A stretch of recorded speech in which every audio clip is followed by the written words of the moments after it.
Bom, depois da fala da professora Sandra e dessa belíssima apresentação artística, né, que nos enche os olhos, os ouvidos e o coração de alegria, nós daremos sequência, então, à apresentação da nossa palestrante, a professora Ellen Caroline Ordones Neri Bucair. A professora Ellen, ela é mestre em Direito Agroambiental pela UFMT, com o tema de dissertação O princípio da sustentabilidade à luz do Estado de Direito Ambiental brasileiro, os desafios da realidade mato-grossense. Professora é graduada em Direito pela Universidade de Cuiabá e especialista em Direito Público Material. É professora do nosso Instituto, né, Federal de Educação, Ciência e Tecnologia, lotada no nosso campus Várzea Grande, com especial atuação no curso superior, né, de Tecnologia em Gestão Pública. Também é membro do Comitê de Ética em Pesquisa com Seres Humanos, CEP, do IFMT.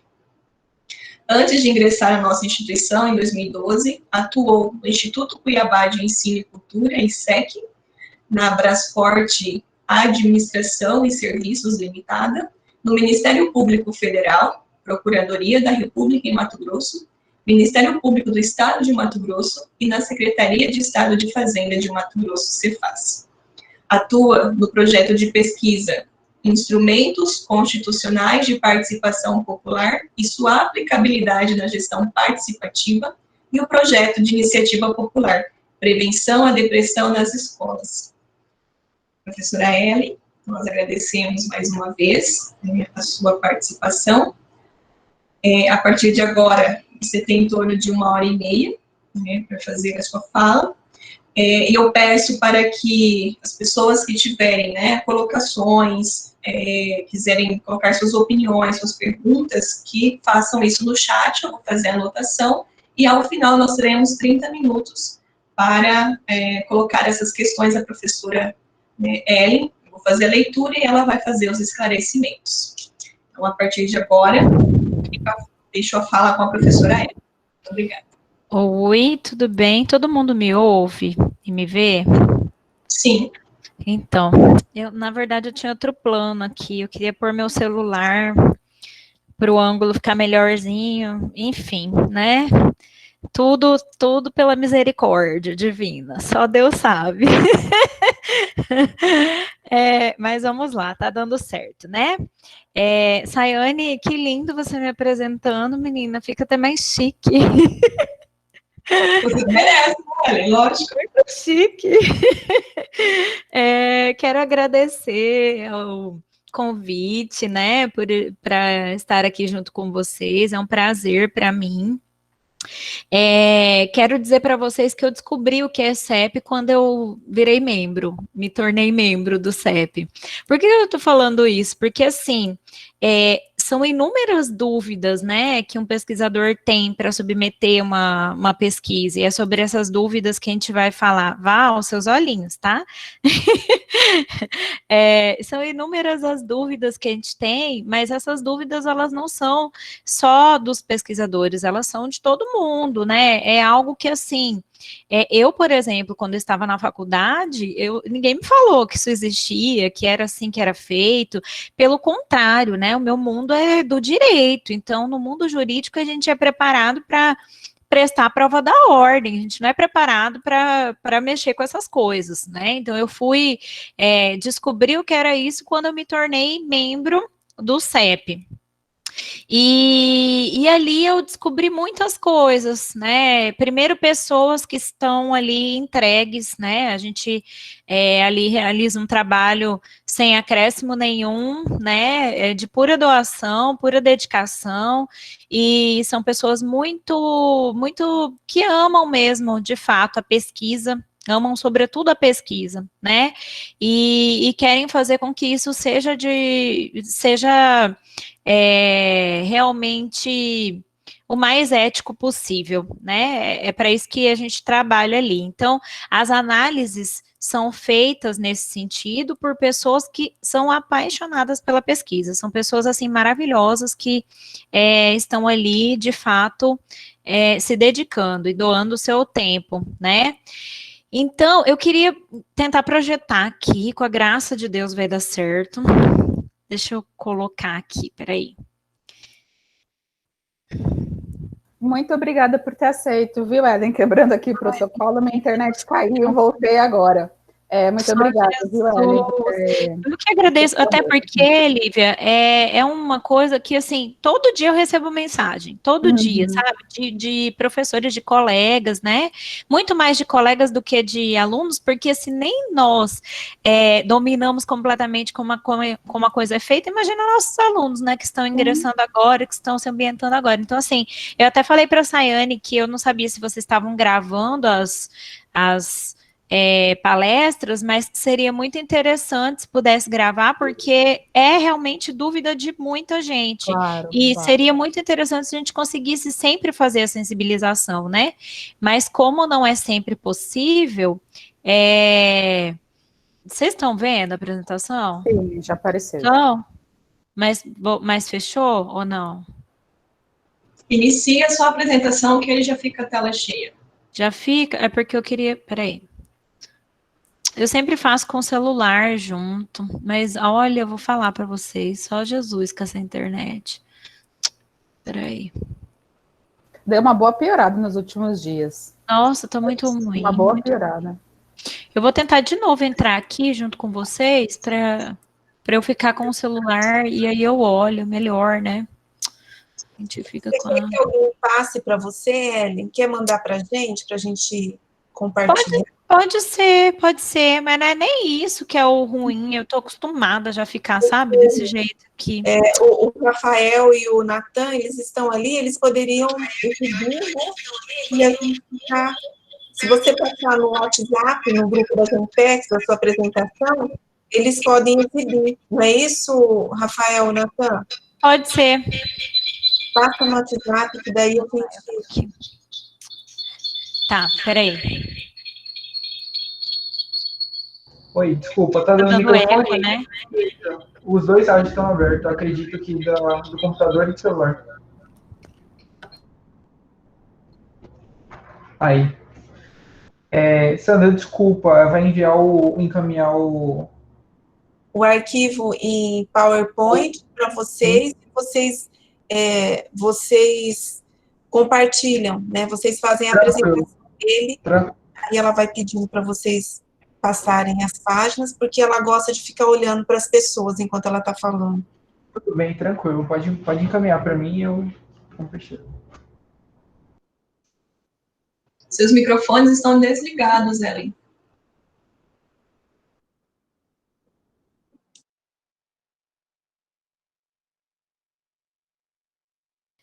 Pronto, estão me ouvindo de novo? Eu vou desistir do celular. É melhor não... Ele tá dando eco aqui, tá ruim, e aí eu não tô conseguindo ouvir. Bom, vocês estão vendo a apresentação? Sim. Estão conseguindo ver? Só dá um F5, modo apresentação, que a tela aumenta. A gente está vendo os slides na lateral também. Estão me ouvindo? Sim. E estão vendo a apresentação? Sim. Estão conseguindo ver? Tá. Então, desse jeito que tá aqui, eu consigo ver todo mundo e consigo falar. Então, vamos lá, gente. Olha, o que eu quis trazer para vocês hoje não foram, assim, aquelas regras de... Enfim, vocês vão ver que eu vou falar aqui vou situar onde é que nós estamos, onde que o CEP se encontra, tudo, mas eu não vou ficar presa a isso, porque, assim, eu, enquanto pesquisadora, eu senti dúvidas práticas, né? Eu senti, assim, dificuldades. Tá, o que eu faço com isso aqui? Eu ponho isso aonde? Eu faço o quê depois que eu submeto? Então, assim, eu vou falar sobre isso, tá? Mas só para a gente iniciar uma conversa, né? Eu queria situar vocês onde nós estamos, né? Então, pesquisadores, vocês conseguem ver minha setinha? Não? Não, Sandra? Sim. Sim. Gente, é que eu enxergo pouco, né? Porque eu queria que você colocasse uma apresentação para ficar melhor. Tá, deixa eu ver aqui. Problema de visão, eu enxergo pouco. Assim. É que tem uma tela tampando aqui, peraí. Pode falar. Ah, não, tranquilo. Aí, agora está em modo apresentação. Agora saiu. Pronto, né? Agora sim. Deu, né? Tá bom. Vocês conseguem ver minha setinha? Sim. Sim. Tá. Então, nós estamos aqui, ó, os pesquisadores, né? Vocês, eu, estamos aqui. O Comitê de Ética, ele é ligado ao Ministério da Saúde. E por mais estranho que possa parecer, tem tudo a ver, porque, na realidade, quando a gente fala sobre aspectos éticos da pesquisa, a gente não está falando somente de implicações, implicações psicológicas, implicações de ordem psíquica, a gente tá falando também de coisas que podem acontecer sensoriais, né? E assim, a grande maioria das pesquisas que chegam ao CEP, elas são pesquisas que levam em conta os sentidos, tá? Sandra, eu vou te mandar essa apresentação, não vou conseguir falar sem olhar não, porque estava bom do jeito que estava, porque eu estava deixando 2 telas, mas assim tá horroroso, Deus que me perdoe. Espera aí, deixa eu te mandar aqui, que aí você, a hora que alguém conseguir projetar para mim, eu tenho o Joacil aqui. Não. O Joacil não está aqui, né? Manda para mim que eu coloco eu estou te mandando aqui agora.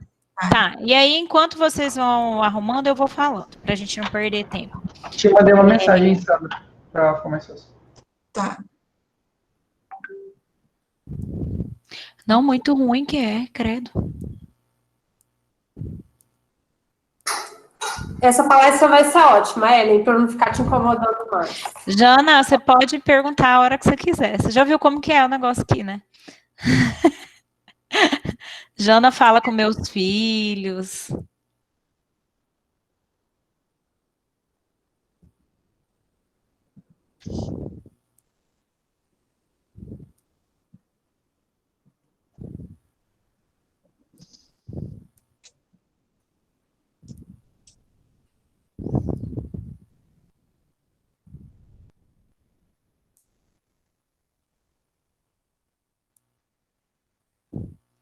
Olha, Deus amado.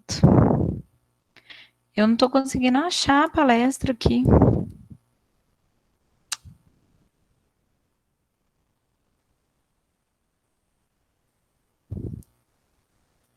Ah, tá. Achei.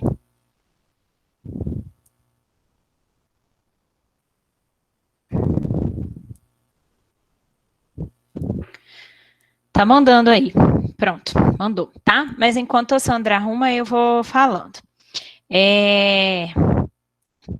Então, gente, é o seguinte, vai ficar pequenininho um pouquinho aí, mas só para eu conseguir falar olhando, tá?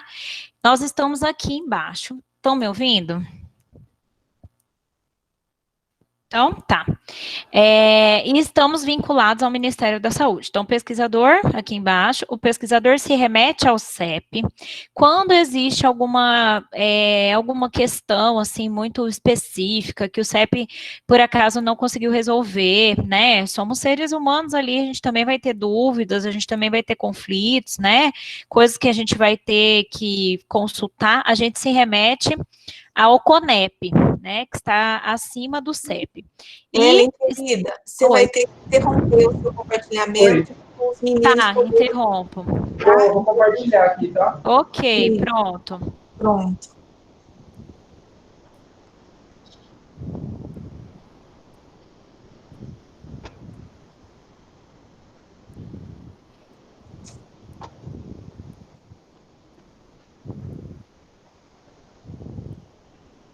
Aí, Natan, Deus abençoe.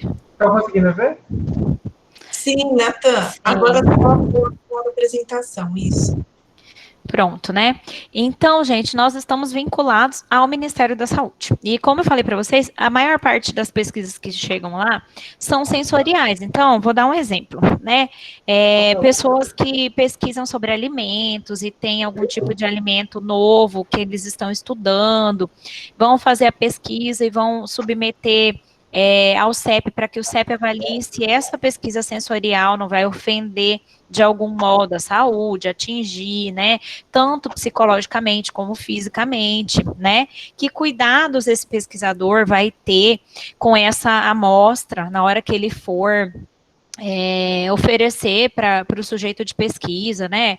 E se a pessoa tiver alergia, como é que vai ficar? Esse pesquisador vai proceder ao socorro? Como que é que as coisas são feitas? Então, assim, só para vocês terem uma ideia, assim, na prática, de como as coisas não são tão simples assim.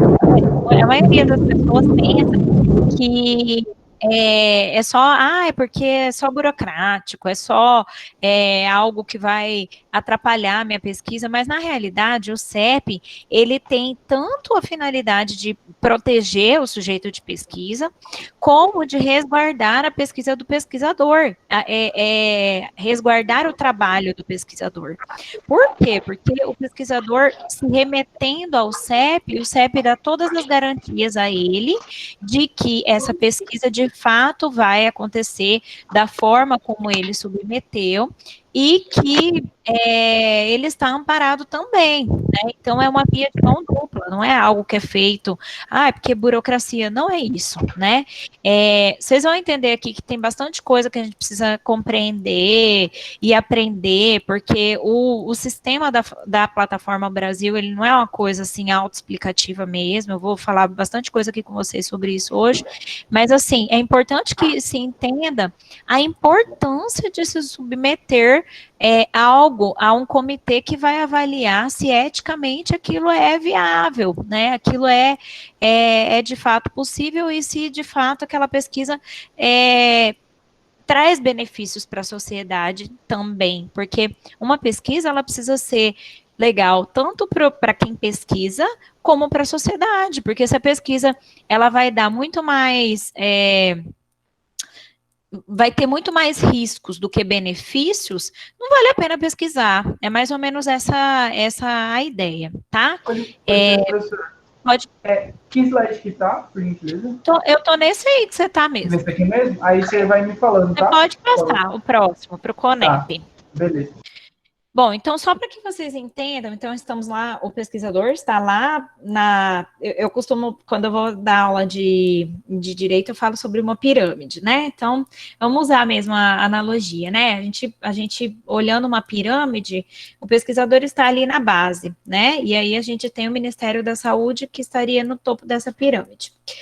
O CONEP está logo após o CEP, então, o pesquisador na base, depois vem o CEP, e acima do CEP está o CONEP. Então, Comitê de Ética, Comissão Nacional de Ética em Pesquisa é formada por vários estudiosos de diversas áreas e é quem coordena os CEPs em todo o Brasil e a Plataforma Brasil, tá?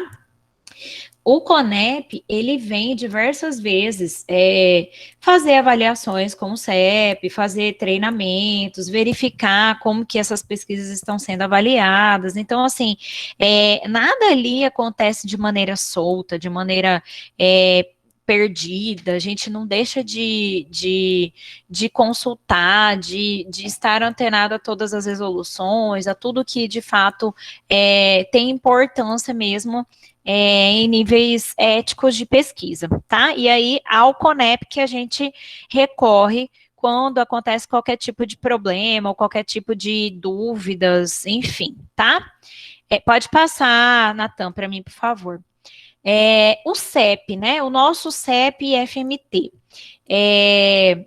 É um colegiado, ele é composto, eu trouxe os membros ali para vocês verem, até com as fotinhas, para vocês terem uma noção de quem está lá, mas é um colegiado que é composto por nós, né, professores da nossa instituição, e também pela sociedade. A gente tem hoje a Samara, que é uma excelente representante da sociedade, ela fazia, assim, muitos apontamentos, muito válidos, né? Porque enquanto a gente tem essa visão, pesquisa, ela traz para nós a visão do sujeito, né? Como é que fica o sujeito?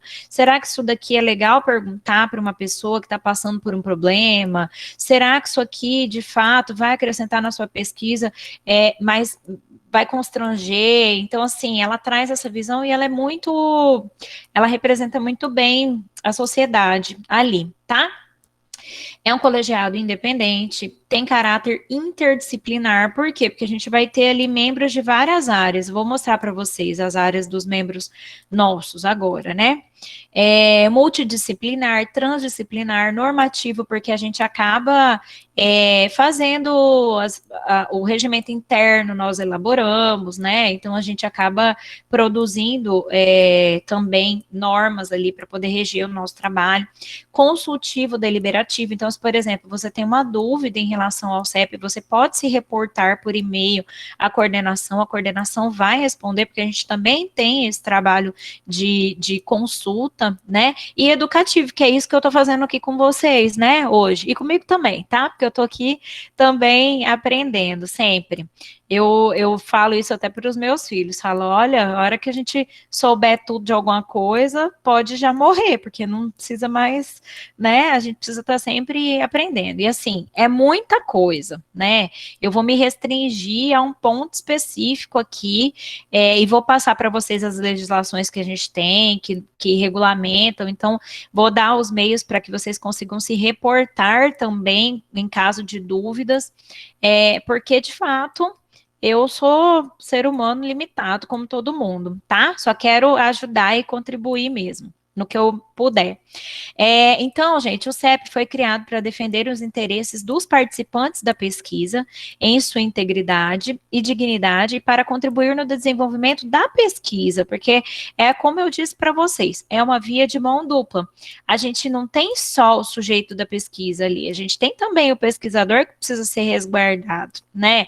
A partir do momento em que você coloca o seu projeto básico, diz o que vai ser feito, coloca os documentos para análise, você também tem um respaldo ali do CEP, de que caso aconteça alguma coisa, você tendo agido corretamente, o CEP vai te garantir, né? Então, é essa via de mão dupla, não é algo que vai simplesmente julgar por julgar, somente para causar um atraso na pesquisa, não é isso, né? E eu vou, inclusive, falar com vocês sobre algumas coisas que a gente pode fazer para se adiantar. Como a gente sabe que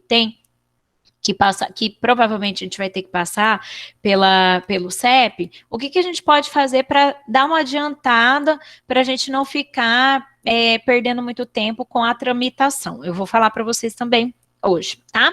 Pode passar para mim. Aqui as legislações, gente. Só vou esperar o Natan colocar aí para nós. Aí.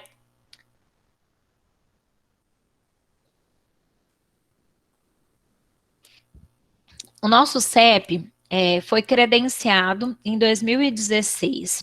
O nosso regimento interno, né? Lembra que eu falei para vocês que tem o caráter normativo também? Então, nós elaboramos o nosso regimento interno. Ele é de 2016, mas a gente altera ele periodicamente. Olha lá, a gente tem uma resolução de 2018 que alterou. A gente teve a nomeação dos membros, foi nessa portaria que eu fui nomeada.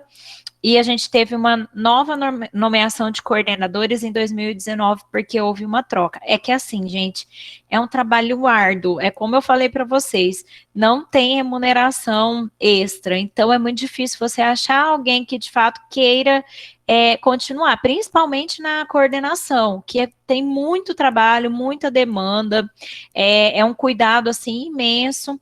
Então é complicado, sabe? Eu até faço um apelo para quem gosta da pesquisa, para que vá conhecer e se tiver interesse, para que converse com a gente, né? Porque a gente recebe assim alguns nomes, né, de pessoas que gostariam de participar e tal, mas é raro. Tá? Então, quem tem interesse, quem gosta, por favor, não deixam de sugerir a participação, porque é muito importante mesmo, tá? Pode passar. As funções, gente, do Comitê de Ética em Pesquisa, né? Como eu disse para vocês, vai fazer a avaliação, vai fazer a análise dessa pesquisa no aspecto ético, mas também vai garantir o pesquisador, né? Então, avaliar, acompanhar os aspectos éticos de todas as pesquisas envolvendo seres humanos, realizar a revisão ética e científica das pesquisas envolvendo esses seres humanos, visando salvaguardar a dignidade, os direitos, a segurança, o bem-estar do sujeito da pesquisa. Lembrando desse aspecto do pesquisador, né? A gente não tem apenas o condão de avaliar protegendo o sujeito da pesquisa, mas também a própria pesquisa e o pesquisador que age corretamente, que age dentro dos padrões éticos, tá? Aonde que eu encontro, pode passar, aonde que eu encontro informações sobre o nosso CEP, né? Então, vocês vão entrar no site da Props, deixa eu abrir junto aqui, porque eu vejo, tá bem pequenininho ali para mim, props.ifmt.edu.br, lá a gente vai ter uma aba, Comissão de Ética Humana, e aí a próxima tela ali, Natan, a gente vai ter ali, bom, enfim, Comitê de Ética Humana, a gente tem a apresentação do Comitê de Ética, os membros estão ali, os manuais, né? Nossa, de onde que eu tiro as regras para eu submeter a pesquisa nesses manuais? Normas e resoluções que são utilizadas para fundamentar as submissões, fundamentar as pesquisas também estão todas lá. E uma coisa que é importante, o calendário de reuniões, que é algo que preocupa, né, muitas vezes o pesquisador, mas eu vou submeter, que hora que vai ser analisado, né? A gente tem um prazo de 30 dias após a submissão para a gente analisar, tá? E aí, depende do momento em que o pesquisador submeteu, porque a gente tem as reuniões, elas são agora... Amanhã, sexta-feira, vai ser a nossa última reunião. Vou mostrar aqui para vocês o calendário das reuniões desse ano, né? E aí, nessa última reunião, a gente já faz a previsão das reuniões de 2021. Tudo isso vai para o site e o pesquisador tem condições de saber quando que as reuniões vão acontecer. E aí, ele pode se programar para ele submeter né, e aí ele vai olhar, bom, eu submeti hoje, acabou de ter uma reunião, provavelmente essa minha pesquisa vai ser avaliada na próxima, né, mais ou menos esse raciocínio aí que vai precisar fazer, tá? Pode passar, Nanda. Onde que a gente atua, né? É uma dúvida também bem frequente.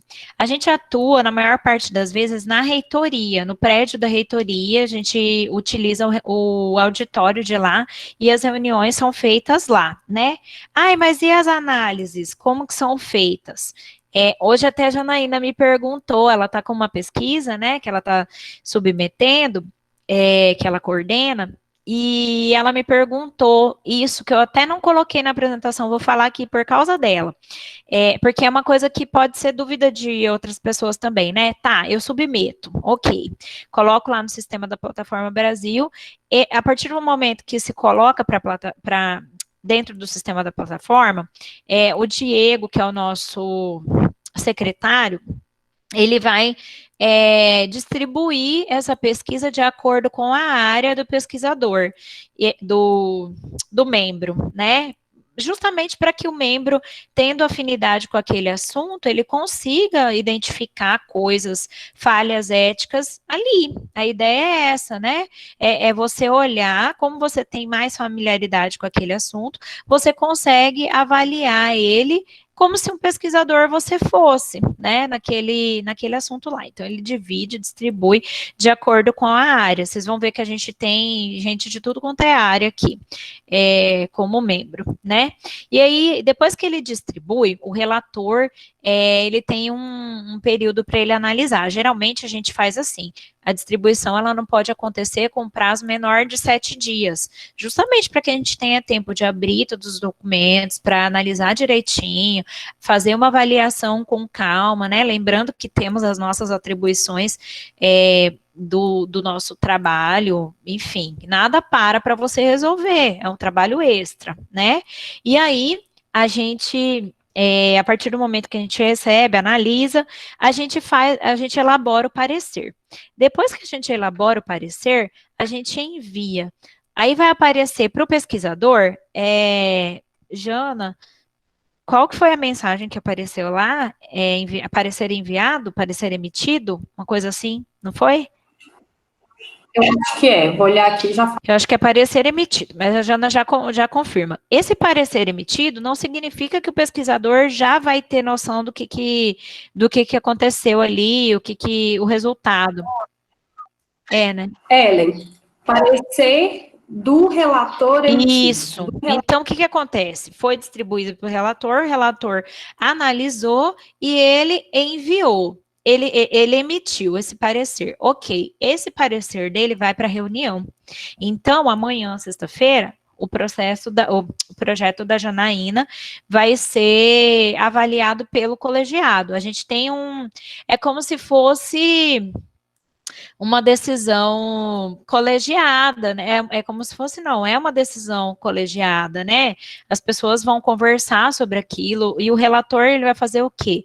Ele já analisou aquele projeto, ele já verificou quais partes têm problemas, ou se não tem problemas, ele já apontou que não tem problemas, e aí ele vai relatar isso em reunião.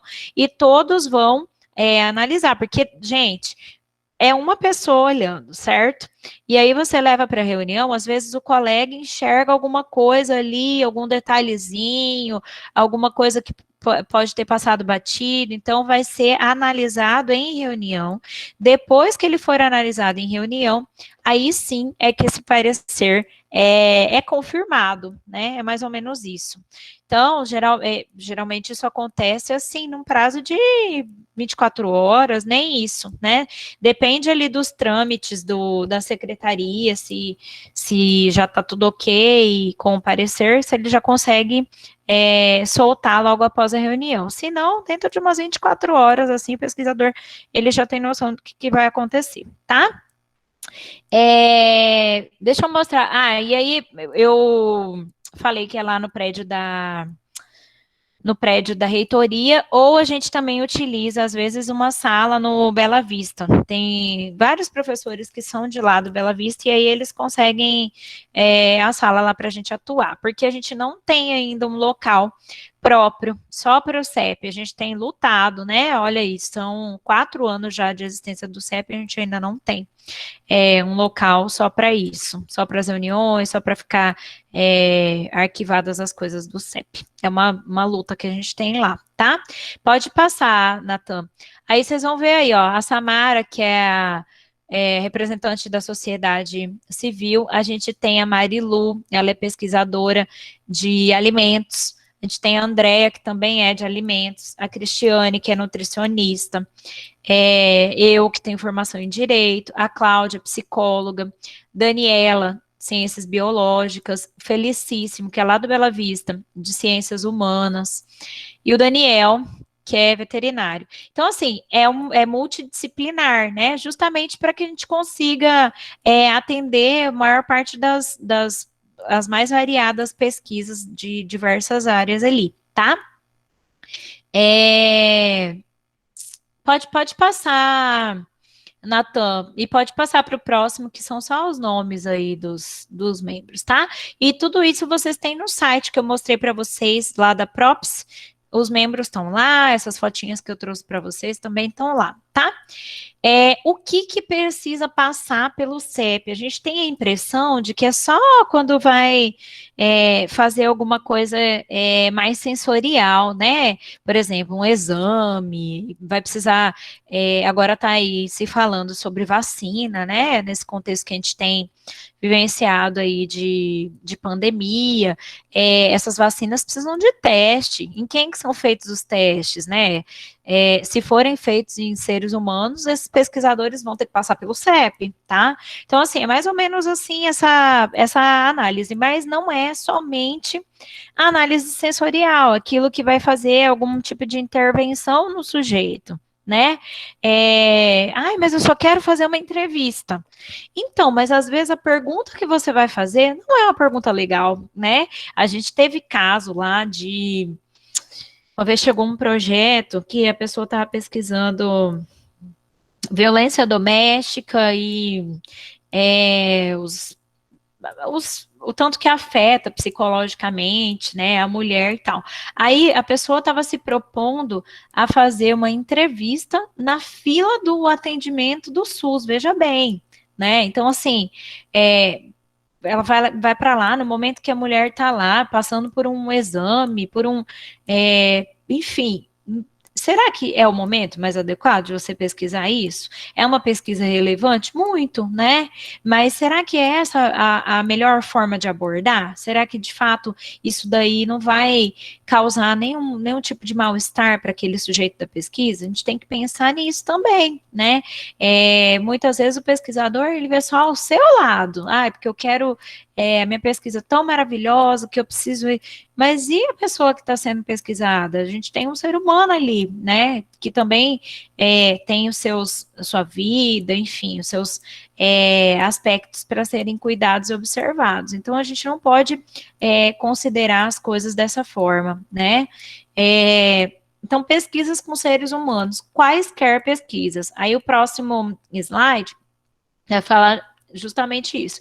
Pesquisa que individual ou coletivamente tenha como participante o ser humano em sua totalidade ou partes dele e o envolva de forma direta ou indireta, incluindo o manejo de seus dados, informações ou materiais biológicos. Então, não são somente materiais biológicos, exames, testes sensoriais, enfim, dados e informações também são muito importantes, né?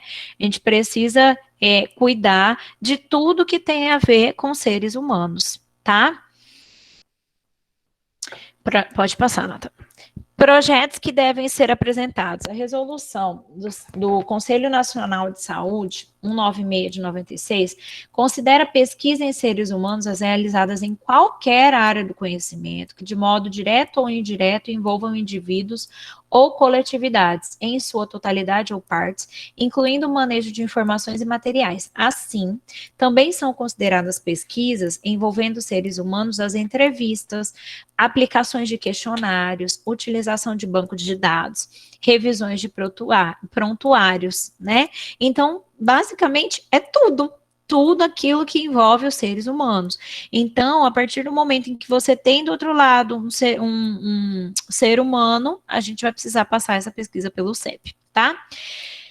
Importantíssimo, dá um close dá um zoom nesse vermelho que eu botei aí. O CEP não avalia pesquisas já iniciadas ou concluídas. Nossa, mas e agora? Se precisa submeter um projeto básico, como que eu não vou ter começado a pesquisa? Deixa eu explicar isso bem direitinho, porque a gente já teve várias pesquisas reprovadas no CEP por já terem iniciado a pesquisa no tocante ao aspecto ético, né? Uma pesquisa de opinião, por exemplo, né? Deixa eu usar um exemplo aqui de uma pesquisa que eu conheço. Uma pesquisa que eu estou coordenando, que é uma pesquisa de levantamento de demandas que a gente faz com o curso de gestão pública. Tem uma aluna que é bolsista nossa, né? Se a gente perguntasse antes de iniciar a pesquisa, lá na comunidade acadêmica, olha, você está satisfeito com o serviço público, né? Sim, não. Isso aí é pesquisa de opinião. Você perguntar isso não implica em ter iniciado a sua pesquisa, né? Claro que você tem que apresentar isso depois, né? Que foi feito e tal, o que você conseguiu obter de informação, mas isso não é um início de pesquisa. O que o CEP considera como início de pesquisa?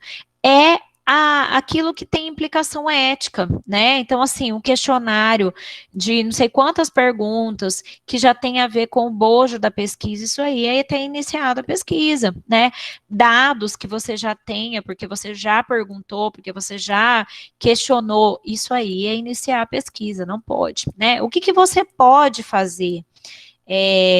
para iniciar ali para submeter um projeto ao CEP, que não é considerado início de pesquisa.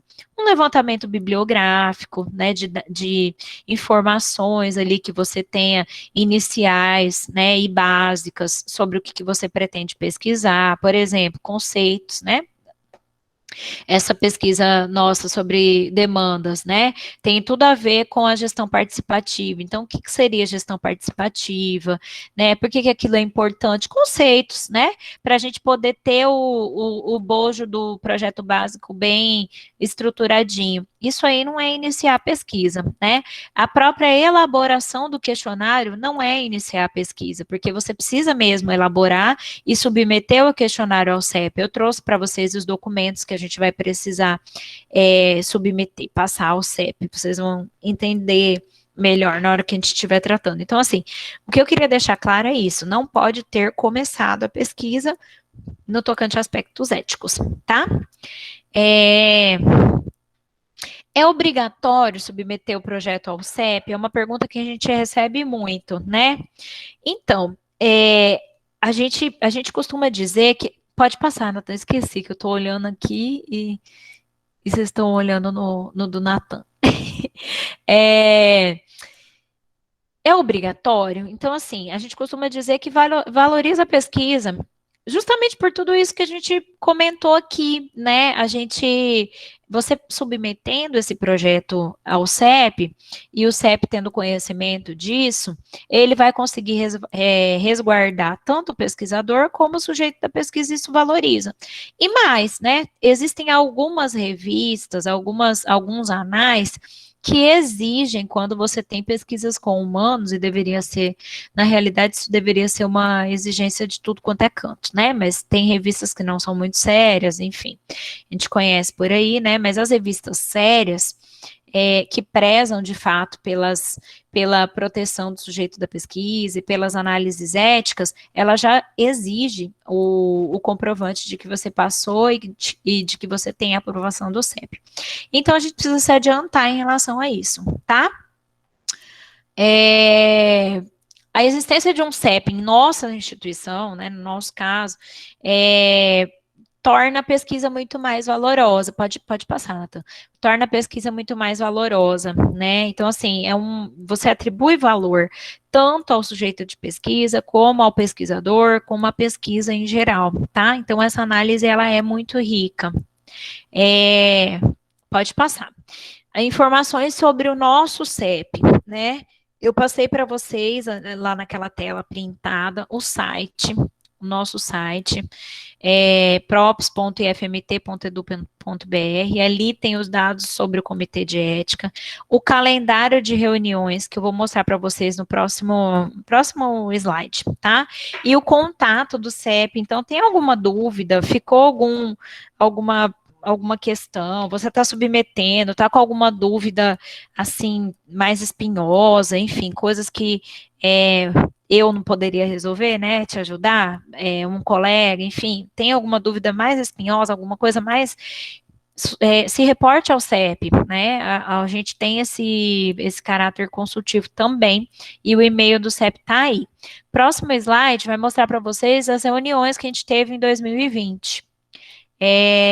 Nossa 12ª reunião vai ser realizada amanhã. Pode passar, Nathan. Vai ser realizada amanhã, dia 11 de dezembro, e é a última reunião do ano. A gente tem uma notícia que saiu ontem, falando sobre o nosso recesso, né? Então, nós vamos tirar um recesso de 30 dias, a gente retorna dia 25 de janeiro, tá? Por que é importante esse recesso? Porque, como eu falei para vocês, ali não tem ninguém destinado somente ao CEP, né? Temos lá, a coordenadora nossa lá é a Cláudia, né? Que é psicóloga. Ela trabalha na reitoria, então ela tem as atribuições dela na reitoria. Eu sou professora, vou tirar férias agora, então não dá para o CEP continuar em atividade com os membros de férias, né? Senão a gente não tem férias, efetivamente. Então, por isso o CEP para no final do ano, porque a maioria dos membros são professores. Os professores tiram férias escolares, né? E tudo isso é divulgado previamente. Amanhã nós vamos ter uma reunião para definir o calendário de 2021 e a gente vai divulgar isso no site, no mesmo lugarzinho que eu coloquei lá para vocês, tá? Pode passar a próxima. Aí eu quero falar com vocês um pouquinho sobre a Plataforma Brasil, né? Que é onde o projeto vai ser submetido. Então, tudo bem, você falou para mim até agora que é muito importante, o que precisa ser submetido, que são as pesquisas com seres humanos, né? Se eu tenho uma pergunta para fazer para a pessoa, eu já preciso submeter, é desse jeito, ok. Mas na prática, o que a gente precisa fazer para poder ter esse projeto analisado pelo CEP, né? Então, a gente vai entrar no site da Plataforma Brasil. Esse site, espera só um pouquinho, volta um pouquinho lá para mim, Natan. Bom, então a Plataforma Brasil, ela é uma base eletrônica onde os dados da pesquisa vão ser colocados, vai ter ali um formulário, que vai ter uma série de caixas lá que você vai alimentar, e por meio desses dados é que a gente consegue depois acessar os documentos da pesquisa, né? Permite que as pesquisas sejam acompanhadas em seus diferentes estágios, e o site é esse que eu coloquei para vocês, www.plataformabrasil.saude.gov.br. Agora pode passar, Natan. A carinha do site é essa aí, ó. Tem o login e senha para a gente fazer ali. E aí, eu queria pular, Natan, se você conseguir, para o slide 25. Eu vou voltar lá depois, tá? É um que fala cadastro de usuário. Isso, né? Tá bom. O que eu tenho que fazer? Por onde que eu começo? Começa por aqui. Vai ter que acessar o site da plataforma, acessar o link cadastre-se, né? E aí, ali vai ter que colocar o currículo, o documento digitalizado e foto. Então, se você, por acaso, um dia na sua vida pretende fazer uma pesquisa que vai envolver seres humanos, já deixa esse cadastro feito, né? Eu não sei ao certo qual o tempo que eles demoram para fazer essa devolução, como tem um documento que você precisa anexar, né? 3 documentos ali que vocês precisam anexar, né? Na época, quando a gente fez, eu não lembro se foi a gente que fez esse cadastro, faz tempo já, né? Eu não lembro como foi para a gente ser membro, mas demorou esse tempinho, né? Então, assim, se adiante, já faça esse cadastro. Janaína, você fez recente esse cadastro? Demorou? Não. Foi Demorou, rapidinho? Rapidinho, né? Uhum. Então já se adianta, já faz esse cadastro lá, pro dia que você precisar submeter, você já ter isso daí, né? Já feito, né? E depois eu vou falar para vocês, essa página que eu coloquei aqui para vocês, cadastro de usuário, ela tá no manual, tá? O manual a gente tem lá naquela página da PROPS, onde tem os dados sobre o comitê de ética, lá tem os manuais. Mas eu também tenho, viu, Lívia e galera aí da organização, eu consigo mandar depois para vocês o manual, que eu tenho ele em PDF, tá? Vamos voltar lá pro slide 21, Natan. Então, Plataforma Brasil. É nela que o pesquisador vai colocar o seu projeto de pesquisa para que ele tramite ali e ele seja distribuído para o relator e depois ele passe pela análise do colegiado, tá? Algumas dicas valiosíssimas sobre a Plataforma Brasil. Pode passar, Natan, próximo. Seguinte, gente, cheio de chatice. Ele cai, é um sistema que cai, é um sistema que você tem que ficar salvando as coisas toda hora. E aí, o que a gente foi descobrindo ali? Pode colocar no 22, Natan. Esse aí antes dele, isso. Ué, ficou em branco? Por quê, gente? O meu tá aparecendo aqui.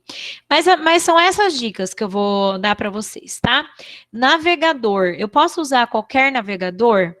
Então, até pode, né? Você vai conseguir fazer algumas coisas no Chrome, enfim. Mas o melhor navegador que a gente observou que funciona melhor é o Mozilla e ele tem que estar atualizado.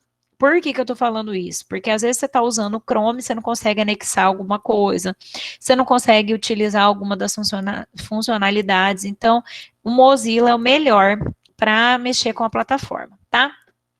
Funciona em outros, você vai conseguir abrir o parecer em outros, né? De repente no Chrome que você tem e tal, mas quando você for submeter, submeta pelo Mozilla, tá? E dica de ouro, grava no coração aí, salvar cada etapa. Fez ali uma página, salva.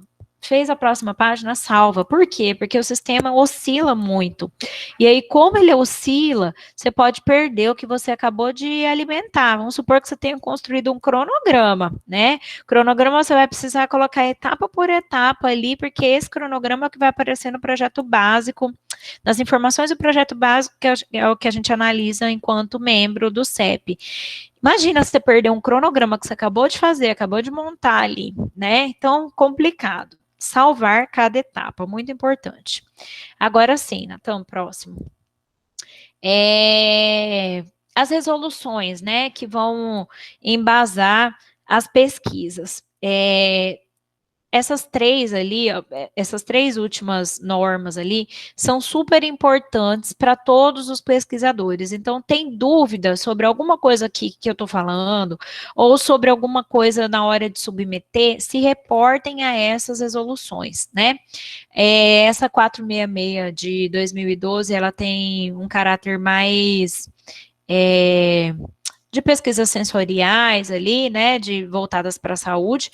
A 510 de 16 é mais para humanas, e existe também a norma operacional 001 de 2013, tudo isso a gente tem dentro do site que eu falei para vocês, da PROPS, tá?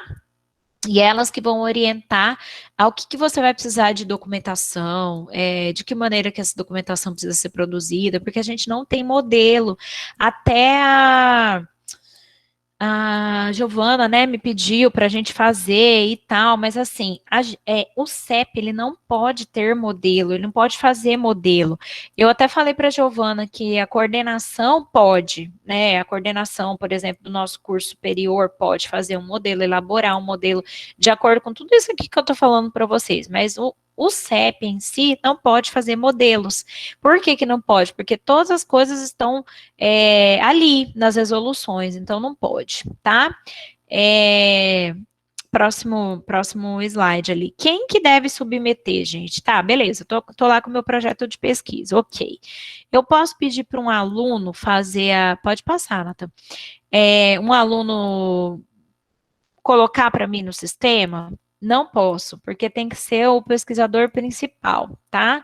Então, o coordenador da pesquisa, ou pesquisador principal, é quem deve submeter esse projeto. Ele vai colocar lá que tem os alunos, né? São os bolsistas, mas quem vai colocar esse projeto no sistema vai ser o pesquisador, tá? O pesquisador principal, o coordenador da pesquisa. Pode passar, Natan. Aí a próxima foto é aquele cadastro de usuário lá que eu falei para vocês. E agora a gente chegou no coração do que eu vim falar para vocês, tá? Que são os aspectos práticos da submissão. Beleza. Então já entendi para que serve, já entendi que é pesquisa com seres humanos, todo tipo de pergunta que for fazer para seres humanos, joia. Mas na prática, o que eu vou precisar para eu submeter um projeto na plataforma Brasil? Documentos necessários à submissão, e eu vou falar de cada um deles com vocês, tá? Projeto básico, eu vou falar o que tem que ter no projeto básico, vou falar que ele tem que corresponder às informações do projeto básico, porque assim, você vai anexar ao final todos os documentos, né? Então, você vai anexar o projeto básico, vai anexar a folha de rosto assinada, a declaração, e tudo isso tem que corresponder com o que você alimentou no sistema, entende? Então, existe o sistema da plataforma Brasil, que vai ter lá introdução, hipóteses, como fala, referências bibliográficas, você vai alimentar esse sistema, vai colar, copiar, colar do seu projeto, copiar, colar, copiar, colar.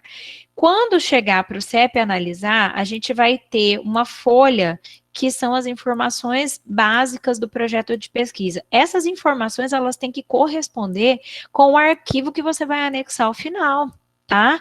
Eu vou falar, por exemplo, para vocês de cronograma, que a gente vai ver mais à frente ali. O cronograma tem que bater com aquilo que você colocou lá. Não adianta você submeter o projeto de pesquisa. Eu submeto agora em novembro, mas coloquei um cronograma que a submissão ao CEP eu estava prevendo para maio. E agora que eu acabei de submeter, eu vou fazer um cronograma dentro do sistema que vai aparecer nessa folha que eu falei para vocês, que são as informações básicas do projeto de pesquisa, para a gente analisar de maneira diferente com o arquivo que você vai anexar. Por isso que a gente tem que prestar muita atenção quando a gente estiver alimentando o sistema, para você obedecer exatamente aquilo que você fez também no seu arquivo, que você vai anexar ao final, tá? Declaração. Então, os documentos são esses aqui. Vou ler cada um deles com vocês e vou falar de cada um deles, tá? De maneira pormenorizada. Projeto básico, folha de rosto, declaração da instituição ou do local, né, onde será realizada a pesquisa, que é a famosa carta de anuência. Essa carta de anuência é quando eu vou fazer a pesquisa fora da instituição que eu faço parte, né? Por exemplo, um hospital, uma associação, enfim, eu vou executar essa pesquisa num outro local, eu preciso pedir a anuência, ou seja, a autorização daquela pessoa, daquele chefe, né, daquela instituição, para que eu possa realizar a minha pesquisa lá. Tudo isso são coisas que vão assegurando o pesquisador e o sujeito da pesquisa também. Termo de consentimento livre e esclarecido. Em linhas mais curtas, seria o famoso, sabe quando você vai fazer uma compra pela internet e vem aquele termo para você concordar com aquele termo, né? Seria isso. Você tem que concordar antes de participar da pesquisa para que depois você responda as perguntas que têm a ver com a pesquisa. Por quê? Porque ali no TCLE, eu vou explicar para vocês, tem que estar tudo pormenorizado. Você precisa explicar para o sujeito de pesquisa o que você vai fazer, de que forma que você vai fazer, quais são as técnicas que você vai utilizar, por que você vai fazer determinadas perguntas, por que essas perguntas são importantes para a sua pesquisa, quais são os riscos que ele pode correr respondendo aquilo. Tudo isso está no TCLE. Então, a pessoa tem a ciência do que vai acontecer dentro da sua pesquisa, ela sabe para onde se reportar caso ela tenha algum problema. Ela entendeu o que é, aí sim ela pode passar para o passo de responder as perguntas. Então, o TCLE assim, ele e o projeto básico, eles são os documentos mais importantes que se analisa dentro do CEP, tá? Questionário. Então, é como eu falei para vocês, elaborar o questionário não significa ter iniciado a pesquisa, muito pelo contrário. Se eu estou submetendo alguma coisa ao CEP, eu preciso mostrar para o CEP o que eu vou fazer, né? E como que eu vou mostrar para o CEP o que eu vou fazer? Eu vou passar para o CEP o questionário, para que o CEP possa analisar esse questionário para mim, né? E aí, por meio dessa análise, ele vai me apontar se ele viu alguma coisa esquisita ali, se tem alguma coisa que eu não poderia perguntar, se tem alguma coisa, enfim, né? Essa análise é feita nesse momento que você submete a pesquisa. Declaração do profissional que irá dar suporte para a realização da pesquisa. Eu vou falar sobre isso aqui, porque isso aqui gera confusão, né? Não é uma declaração de que, eu me responsabilizo por essa pesquisa. Não é isso. Até porque você já coloca isso no TCLE. Olha, pesquisador responsável é fulano. Você, em caso de dúvidas, você pode mandar um e-mail para fulano. Isso tudo você já falou no TCLE. Essa declaração é uma declaração dizendo o que você vai fazer caso aconteça algum tipo de problema com o sujeito de pesquisa. Quem é que vai arcar com os custos desse problema, né?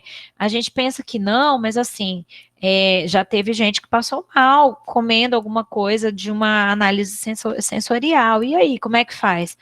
Eu vou ligar no 192? Será que é assim que funcionam as coisas? Então, só basta eu escrever ali, olha, eu que sou a responsável, Ellen, e eu vou, se alguém passar mal, eu vou ligar no 192. E aí? Né? E se essa ajuda não chegar?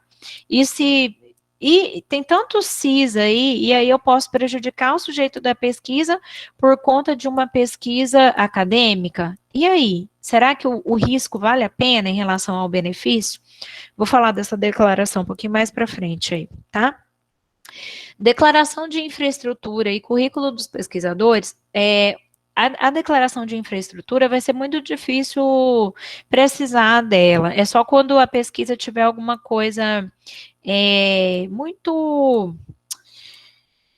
muito técnica, né? Vamos supor, uma análise sensorial no laboratório do IFMT. Então, tem que ter uma declaração do IFMT de que eu tenho essa estrutura de laboratório para poder fazer essa pesquisa. Então, declaração de infraestrutura é isso. Então, coloquei ali um asterisco, porque na realidade a gente não vai precisar de declaração de infraestrutura sempre, né?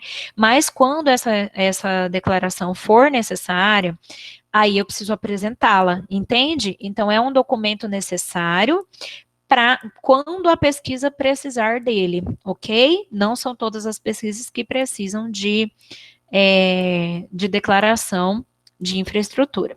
E currículo dos pesquisadores já foi um documento obrigatório de análise do CEP. Hoje em dia não é mais.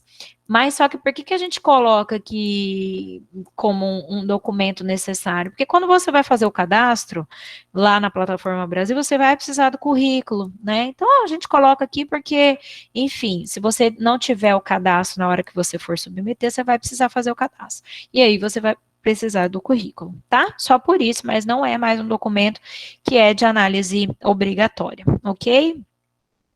Pode passar aí, Nathan, por favor. Gente, vocês estão entendendo? Tô aqui falando sem parar, né? Igual uma matraca. Tá dando para entender o que eu tô falando? Tudo, Ellen. Tudo muito bom. Tá bom. Exatamente. Eu estou orgulhosa de você fazer parte disso. Ai, meu Deus, eu tenho muitas fãs fofas, muitas amigas fofas. Então, vamos lá. Projeto básico, gente. O que a gente vai precisar levar para que o CEP possa analisar de primeiro momento, né?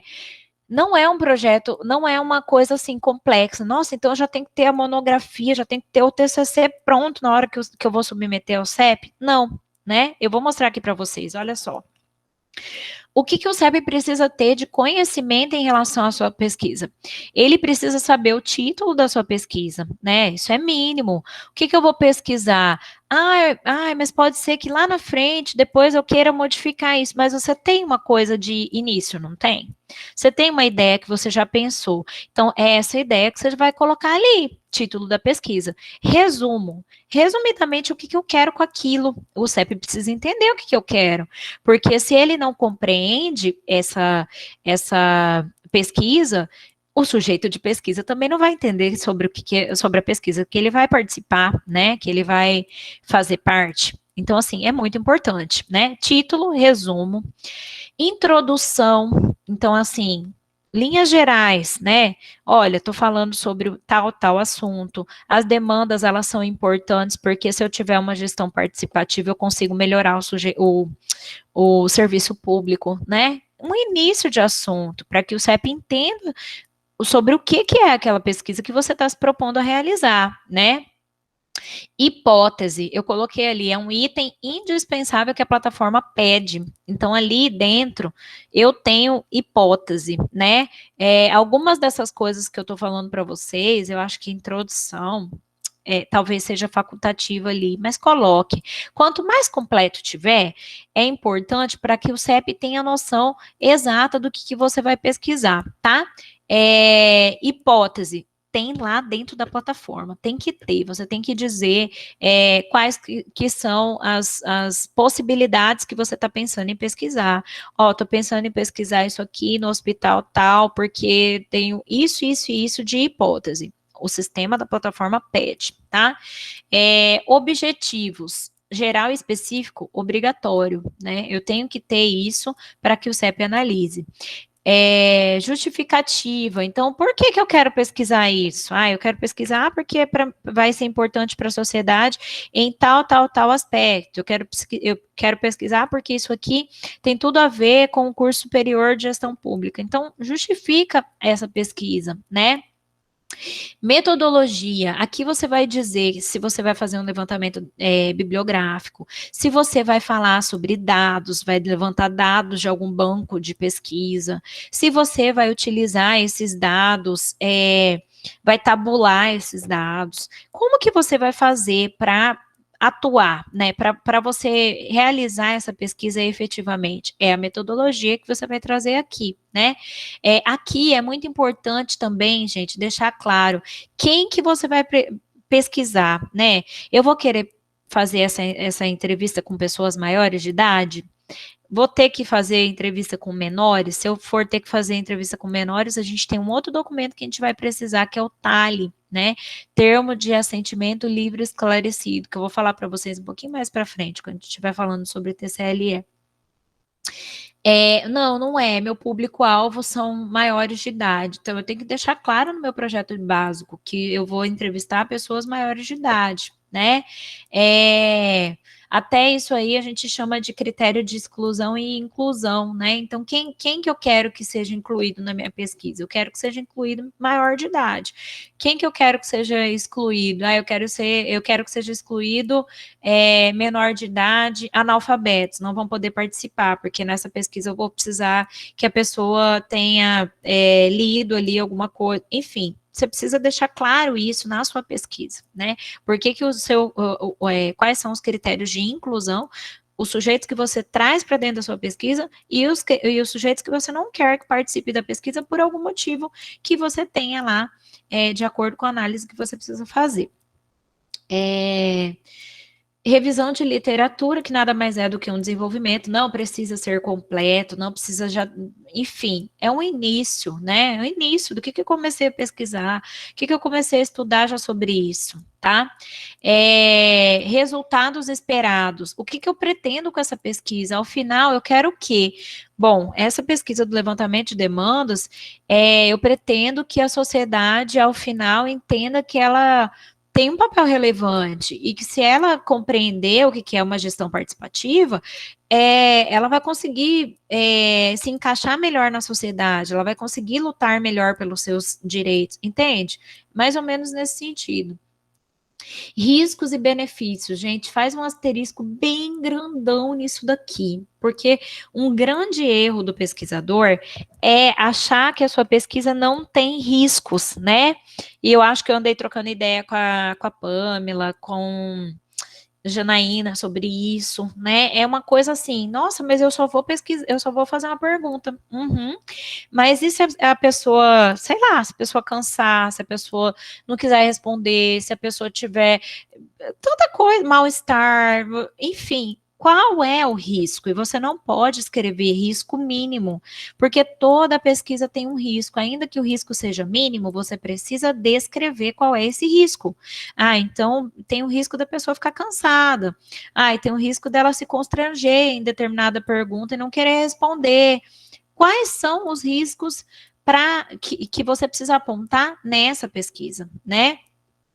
E os benefícios? Os riscos são para o sujeito da pesquisa, os benefícios são para a sociedade. Lembra que eu falei para vocês bem lá no início, que o risco ele não pode ser maior do que o benefício para a sociedade, né? Então, assim, nossa, é muito importante que a sociedade tenha a vacina X, mas eu vou precisar matar não sei quantas mil pessoas para poder ter a vacina.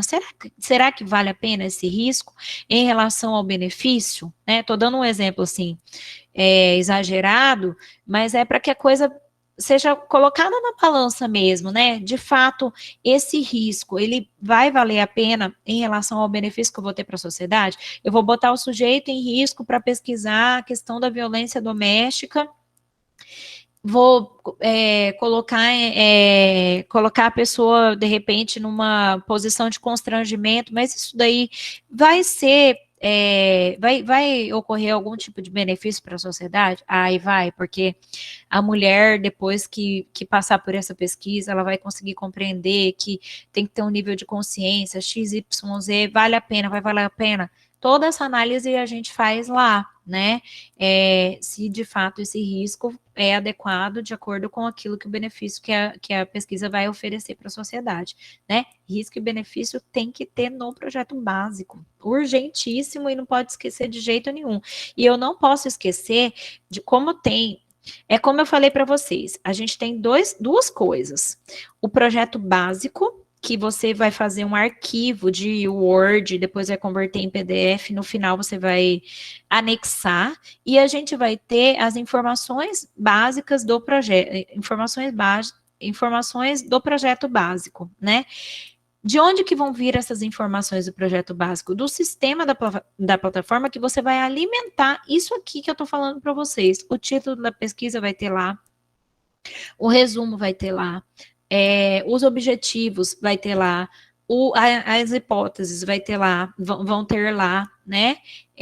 Riscos e benefícios vão ter lá. Qual é o cuidado que vai precisar ser tomado?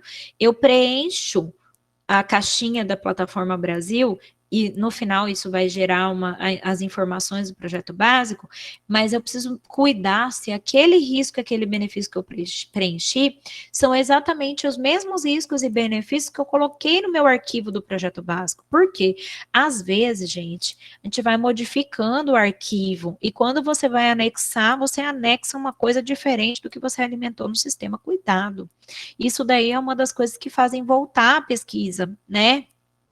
Eu vou falar para vocês sobre o cronograma, é uma coisa muito comum a gente ter um cronograma dentro do arquivo do projeto básico, que a gente vai anexar ao final, e a gente colocar outro cronograma dentro do sistema da Plataforma Brasil, e a gente confiar que a gente já modificou, que a gente já alterou, e quando você submete cronogramas diferentes, né? Critérios de inclusão e exclusão, já falei para vocês. Atendimento ao participante, né? Então, por exemplo, eu apontei lá um risco do participante ter alguma reação alérgica, né? Dentro daquela pesquisa sensorial. Ok. O que eu vou fazer para minimizar esse risco? Olha, para minimizar o risco, eu vou fazer antes uma pergunta para o paciente. Você tem alergia a algum componente dessa forma? Ou eu vou produzir um teste com esse paciente, de um teste ali rápido, de principais pontos de coisas alérgicas. O que eu vou fazer para minimizar? Ok, esse é um ponto. Outro ponto é, mesmo tendo feito todas as coisas para poder minimizar esses riscos, o paciente passou mal. Como que eu vou fazer esse atendimento ao participante? Eu vou fazer esse atendimento, vou botar no meu carro e vou levar para o hospital, né? E isso aí vai ser com custo meu, custo próprio, o participante não vai ter custo nenhum. Tudo isso tem que estar descrito dentro do projeto básico, tá? Essas coisas, gente, que eu tô falando para vocês, alguns desses itens aqui, que eu não me lembro quais são, não são obrigatórios na alimentação do sistema, tá? Eu acho que introdução, por exemplo. Mas por que eu trouxe para vocês todos esses itens? Porque o projeto estando mais completo, ele gera menos dúvidas em relação ao CEP, a análise do CEP. E com menos dúvidas, a aprovação vem de uma maneira mais ligeira, né? Você não precisa voltar esse projeto para você perguntar para o pesquisador o que está acontecendo ali, sobre o cronograma que não bateu o cronograma, não precisa, já está tudo claro ali, entende? Então, assim, por mais que você não tenha todos esses itens dentro do sistema da plataforma, introdução, que eu acho que não tem, por exemplo, coloque, porque quanto mais completo tiver, melhor ainda que seja inicial. Eu estou falando aqui, parece muita coisa, né? A revisão de literatura, resultados, mas pode ser um início. Não precisa ser a pesquisa já com um bojo imenso, já uma pesquisa elaborada, não, é um início, olha, a ideia é essa aqui, eu quero resumidamente falar sobre isso, eu iniciei o levantamento bibliográfico assim, assim, assim, já verifiquei isso daqui, então a hipótese que eu quero pesquisar é isso, não precisa ser um projeto imenso, entende? Cronograma, por exemplo, o atendimento ao participante, se eu não estou enganada, ele não é um item obrigatório dentro do sistema da plataforma, mas é algo que a gente analisa no CEP, quando vem o TCLE, por exemplo. Então, vem o TCLE, lá tem que ter o que você vai fazer para atender esse participante, caso passe mal, vai ter que ter uma declaração dizendo que você vai se responsabilizar. Então, coloca no projeto, entende? Cronograma, eu vou falar sobre esse cronograma, nem vou me estender agora aqui, porque eu trouxe uma telinha só para a gente falar sobre isso, que acho que é a próxima tela aqui. Sobre como você você tem que colocar o cronograma correspondendo, né? O que você alimenta do sistema tem que ser exatamente a mesma coisa que você colocou dentro do seu arquivo, que você vai anexar depois. Orçamento detalhado, isso aqui é uma coisa que geralmente não vem para a gente, geralmente volta projeto. Por quê?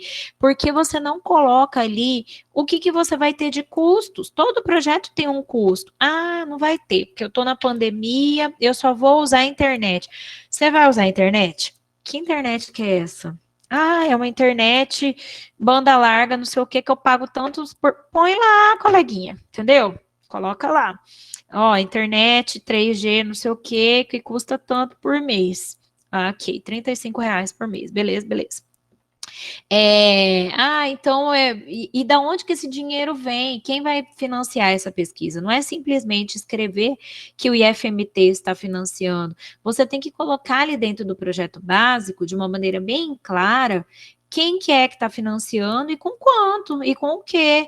Eles estão dando, o IFMT está dando bolsas, mas ele também está dando uma taxa de bancada. Tem algumas pesquisas que foi incluída a taxa de bancada, que são para custos, né, do projeto. Tem que estar escrito lá que você vai ter essa taxa de bancada e no orçamento detalhado você tem que demonstrar com o que você vai gastar isso, né? A gente não pode esquecer que a gente está falando de instituições públicas. Então, assim, eu tenho que mostrar ali o que eu vou fazer com aquele dinheiro que eu recebi, né? Eu, enquanto pesquisadora, eu vou fazer o que com aquilo, certo? De que maneira eu vou administrar? E as referências bibliográficas. Referências tem no sistema da plataforma para você preencher e vai ter que ter no seu projeto básico que você vai anexar. Tem que estar correspondendo, certo? A gente não pode modificar no projeto básico e não modificar depois no sistema da plataforma, certo? Isso tudo que eu falei aqui para vocês, gente, o projeto básico, você consegue, por exemplo, a primeira coisa que a gente tem que fazer é isso, elaborar esse projeto. Por quê? Porque com os dados desse projeto, você vai conseguir fazer um negócio que eu vou ensinar para vocês aqui, tá? Que é sobre a folha de rosto, você adiantar a folha de rosto. Pode passar, Nathan, por favor. Cronograma. Olha só, gente. Por que o cronograma é tão importante? Por que eu já falei dele 469 vezes aqui? É pelo seguinte. Por meio do cronograma, o CEP consegue ver se você já começou sua pesquisa, entendeu? Então, se você coloca lá, você submeteu hoje, agora em dezembro, mas no seu cronograma está escrito que o questionário você já submeteu em maio, tchau, seu projeto vai ser reprovado. Simples assim, tá? Por quê? Porque não, lembra do vermelhinho lá atrás? Não pode ter sido iniciada a pesquisa. Quando você submete ao CEP, você não pode ter começado a pesquisa no que tange aos aspectos éticos, né? Então, não pode conter nenhuma previsão de atividade que envolva o aspecto ético antes da aprovação ao CEP, tá? Podem existir atividades anteriores, exemplo, levantamento bibliográfico, já falei para vocês, elaboração do questionário, pode e deve existir, definição do tema, tudo isso, gente, são coisas que podem vir antes, você pode colocar isso no seu cronograma anterior, né? E aí eu quero chamar uma atenção aqui de vocês. Lembra que eu falei para vocês que são 2 arquivos, né? O arquivo que você elabora, que você vai, ao final, anexar como projeto básico, e o que você vai alimentando na plataforma. Existe um cronograma que você tem que alimentar na plataforma. Esse cronograma não pode ser anterior à submissão ao CEP. Lembra que o CEP tem todo esse cuidado com o início da pesquisa, que não pode ter começado a pesquisa antes de submeter ao CEP? Que hora que o CEP vai verificar isso? No seu cronograma. Então, quando eu estou alimentando lá no sistema da plataforma Brasil o cronograma, eu não vou conseguir colocar nada que eu tenha feito antes. Ah, eu não vou colocar, mas vai ficar sem correspondência. Não vai. Ó, se eu colocar a partir do momento em que eu submeti e dentro do meu projeto básico eu trouxer o arquivo completo do cronograma, eles vão conseguir entender que eu fiz o levantamento bibliográfico em maio, que eu defini o tema em março. Isso aí não tem problema nenhum. O problema é você falar que você vai submeter questionário em maio e submeter o projeto de pesquisa em dezembro, entende? Então, hoje, dia 10/2, eu vou submeter o meu projeto de pesquisa, certo? Eu não vou conseguir colocar as atividades que eu fiz em março, em maio, em junho, não vou conseguir. Ai, mas eu já fiz aquilo. Ótimo, você vai constar aquilo dentro do arquivo do seu projeto básico que você vai anexar. O que eu vou colocar aqui no cronograma? De dezembro para frente, que tem que corresponder com o seu arquivo do projeto básico. Então, se eu fiz lá levantamento bibliográfico em março, em abril eu fiz sei lá o quê, em maio eu fiz mais não sei o quê. Ok, isso está constando dentro do seu arquivo, certo? Mas a partir de que momento eu vou submeter ao CEP? Submissão ao CEP em dezembro. Então, lá naquele meu arquivo, eu vou ter março, abril, maio, junho, dezembro. Submissão ao CEP, entendeu? Então, submissão ao CEP, eu vou calcular ali mais ou menos uns 30, 45 dias. Eu vou colocar que eu vou submeter o meu questionário ao sujeito de pesquisa em janeiro, para eu ficar mais tranquilo, ou em fevereiro, para eu ficar mais sossegada. Por quê? Porque vai que tem uma volta desse... esse parecer vem pedindo para fazer alguma coisa, para eu arrumar. Eu vou ter que, de novo, arrumar o orçamento... o cronograma, né? Então, eu já vou prever uma data mais lá para frente, porque o CEP precisa entender que eu vou submeter somente depois que eles analisarem, entende? Tá? É complicadinho aqui explicar, né? Porque eu não estou desenhando, não estou fazendo... Mas, assim, compreenderam o que eu quis dizer? Vai aparecer no sistema da Plataforma Brasil, nas informações básicas, a partir do momento em que você submeter ao CEP, certo? Então, os atos, a partir dali, eles têm que estar correspondentes no seu arquivo do projeto básico também. Tudo que você fez antes vai aparecer, no seu projeto básico vai aparecer, março, abril, maio, pronto. Dezembro, submissão ao CEP. Primeira coisa que vai aparecer aqui no sistema da Plataforma Brasil é a submissão ao CEP. Submissão ao CEP, depois submissão dos questionários ao sujeito de pesquisa, depois não sei o que, dali para frente. E isso aí vai ser a continuação do seu cronograma que está lá previsto no seu projeto básico, que você vai anexar ao final. Certo? Se tiver dúvidas nisso aí, eu explico de novo, tá? Depois. Precisa ficar claro que só vai ser submetido depois da aprovação do CEP, verificar para não ter inconsistência em relação a essas datas. Eu não posso colocar que eu vou submeter ao CEP em maio, lá no meu arquivo do projeto que eu vou submeter, que eu vou anexar ao final, e colocar no sistema da Plataforma Brasil que eu vou submeter ao CEP somente agora em dezembro. Entendeu? Eu sei que a gente faz uma previsão, mas a gente tem que arrumar isso daí para os arquivos ficarem pareados, tá? Pode passar, Natan, por favor. Projeto de pesquisa, riscos e benefícios. Eu já até falei para vocês ali atrás, né? Não existe pesquisa sem risco.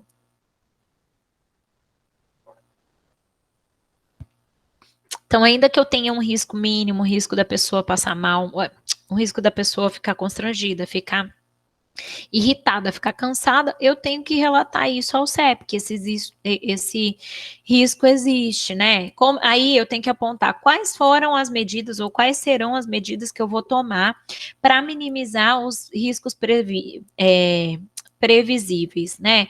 Então, por exemplo, eu estou prevendo um cansaço, mas eu estou prevendo uma medida de mitigação desse cansaço, porque eu vou parcelar essas perguntas, eu vou dar um tempo para a pessoa responder, a pessoa pode responder isso no momento que ela estiver mais tranquila. Enfim, quais são as maneiras que eu vou utilizar para minimizar? Apontar os prováveis benefícios. Para quem são esses benefícios? Para a sociedade, né? Os riscos devem estar em uma proporção razoável em relação aos benefícios para os sujeitos da pesquisa. Os potenciais sujeitos da pesquisa deverão receber uma adequada e acurada, detalhada descrição do que vai acontecer, né? As informações dos riscos, os desconfortos, benefícios que podem ser antecipados. Tudo que vai acontecer dentro da pesquisa tem que ser bem informado para esse sujeito de pesquisa, né? Muito importante constar os riscos e benefícios de maneira clara dentro do seu projeto básico e também nas informações do projeto básico, que é o que você vai alimentar no sistema. Pode passar, Natan. Já falei um pouquinho sobre orçamento, né? Descrição do orçamento para a realização da pesquisa. Você bota dentro do seu arquivo e você também vai falar sobre esse orçamento na hora que você estiver alimentando o sistema. Quem que vai financiar? É uma instituição? Que instituição que é essa? Ah, é o IFMT. Beleza. Quanto que o IFMT vai oferecer para essa pesquisa? É X. Isso aqui é o quê? É bolsa, é taxa de bancada, vai cobrir custos, vai cobrir o quê? Né? Tudo isso tem que ser informado dentro do projeto, tá? Folha de rosto, vamos lá, Natan, próximo slide. Eu queria falar disso aqui com vocês, porque assim, uma coisa que às vezes acaba fazendo com que a gente atrase, demore um pouquinho, né? O pesquisador está lá com tanta coisa para providenciar, para poder submeter, né? Ai, projeto básico, não sei o quê, não sei o quê. E existe esse momento aqui da folha de rosto que precisa ser encaminhado. Essa folha de rosto precisa ser encaminhada para o diretor assinar. E tem que ser o diretor do nosso campus, não pode ser o diretor de ensino. Tem que ser o chefe máximo da instituição, né? E às vezes, né, Sandra, ela tá ocupada, tá fazendo outras coisas, né? Vai chegar só a sua solicitação maravilhosa lá. Só às vezes eu tô ocupada, só né? Às vezes, não é sempre. Então, ela não tem 457 mil coisas para fazer, ela só tem seu projeto para cuidar, e você tá lá desesperado, querendo que a pessoa assine a folha de rosto para você, né? Então, para não ter desespero, o que eu descobri fazendo o trem? Eu descobri que se você tiver um projeto básico já montadinho, você consegue alimentar algumas coisas dentro do sistema e gerar essa folha de rosto, entendeu? Então, assim, você pode alimentar já essas coisas que eu vou falar aqui para vocês, que são coisas simples, ó. Aqui você tem que ter nome da pesquisa, número de participantes da pesquisa, que seria a amostra que você vai querer coletar, né, quantas pessoas você vai submeter esse questionário? 30, 40 pessoas? Coloca aqui qual que é essa amostra. A área temática, que você só... Essa área temática aqui é só quando tiver envolvimento de indígenas. O que é mais importante aqui é a área do conhecimento, que são as ciências sociais aplicadas, né? No meu caso, né, de direito, né? Eu estou dando um exemplo para vocês. Então, sei lá, ciências da saúde, ciência, sei lá o quê, enfim. Área do conhecimento que tem a ver com a sua pesquisa, o seu endereço, o seu telefone, o termo de compromisso que vai aparecer lá, né, para você assinar, que vai ter seu nome, seus dados, enfim. Instituição proponente, IFMT, por exemplo, patrocinador principal, IFMT, beleza? Beleza, porque se você preencher isso aqui, você consegue gerar uma folha de rosto, já para você mandar para a diretora assinar. E aí você deixa lá ela assinando e vai providenciando as outras coisas. Providencia as declarações que você vai precisar, providencia currículo, providencia as outras 1000 coisas que tem que ter aqui para poder submeter. E aí, quando voltar a folha de rosto assinadinha no local certo, na data, direitinho, você já vai ter esse documento e já vai poder submeter se você já tiver com as coisas todas prontas, entende? Então, assim, é uma dica que talvez seja legal, seja válida. Ah, eu tenho um projeto para submeter, eu já tenho ele montadinho, uma base dele, porque precisa ter esses dados aqui, né, para você poder alimentar o sistema, então eu já vou fazer essa folha de rosto, vou imprimir ela, porque nesse momento da folha de rosto, eu não preciso já ter colocado todos os documentos lá e todos os dados que precisa para a folha de rosto são esses aqui que eu acabei de falar para vocês, que são dados simples. O cuidado que você tem que ter, pelo amor de Jesus Cristo. Você não vai fazer essa folha de rosto e depois vai modificar o número de participantes que você pretende para pesquisa. Porque se você fizer isso, a folha vai ficar errada, entendeu? Então, pelo amor de Deus, tá bom? Porque, nossa, veio o membro do CEP aqui, falou que posso fazer a folha de rosto, eu fiz a folha de rosto, depois eu submeti, voltou porque a folha tá errada porque você mudou o trem, criatura de Jesus, não pode mudar, tá bom? Então, os dados da folha de rosto são preenchidos pelo pesquisador quando ele está submetendo esse projeto. Ao final, você vai imprimir, você vai assinar e vai mandar para a diretora assinar. Não pode ser chefe do departamento de ensino. E aí, os dados que tem que ter na folha de rosto. Minha dica, adiante a folha de rosto e não modifique ela mais, beleza? Que aí você pode ficar com tranquilidade para providenciar os outros documentos que vão ser necessários para a sua pesquisa. Pode passar, Natan. Carta de anuência.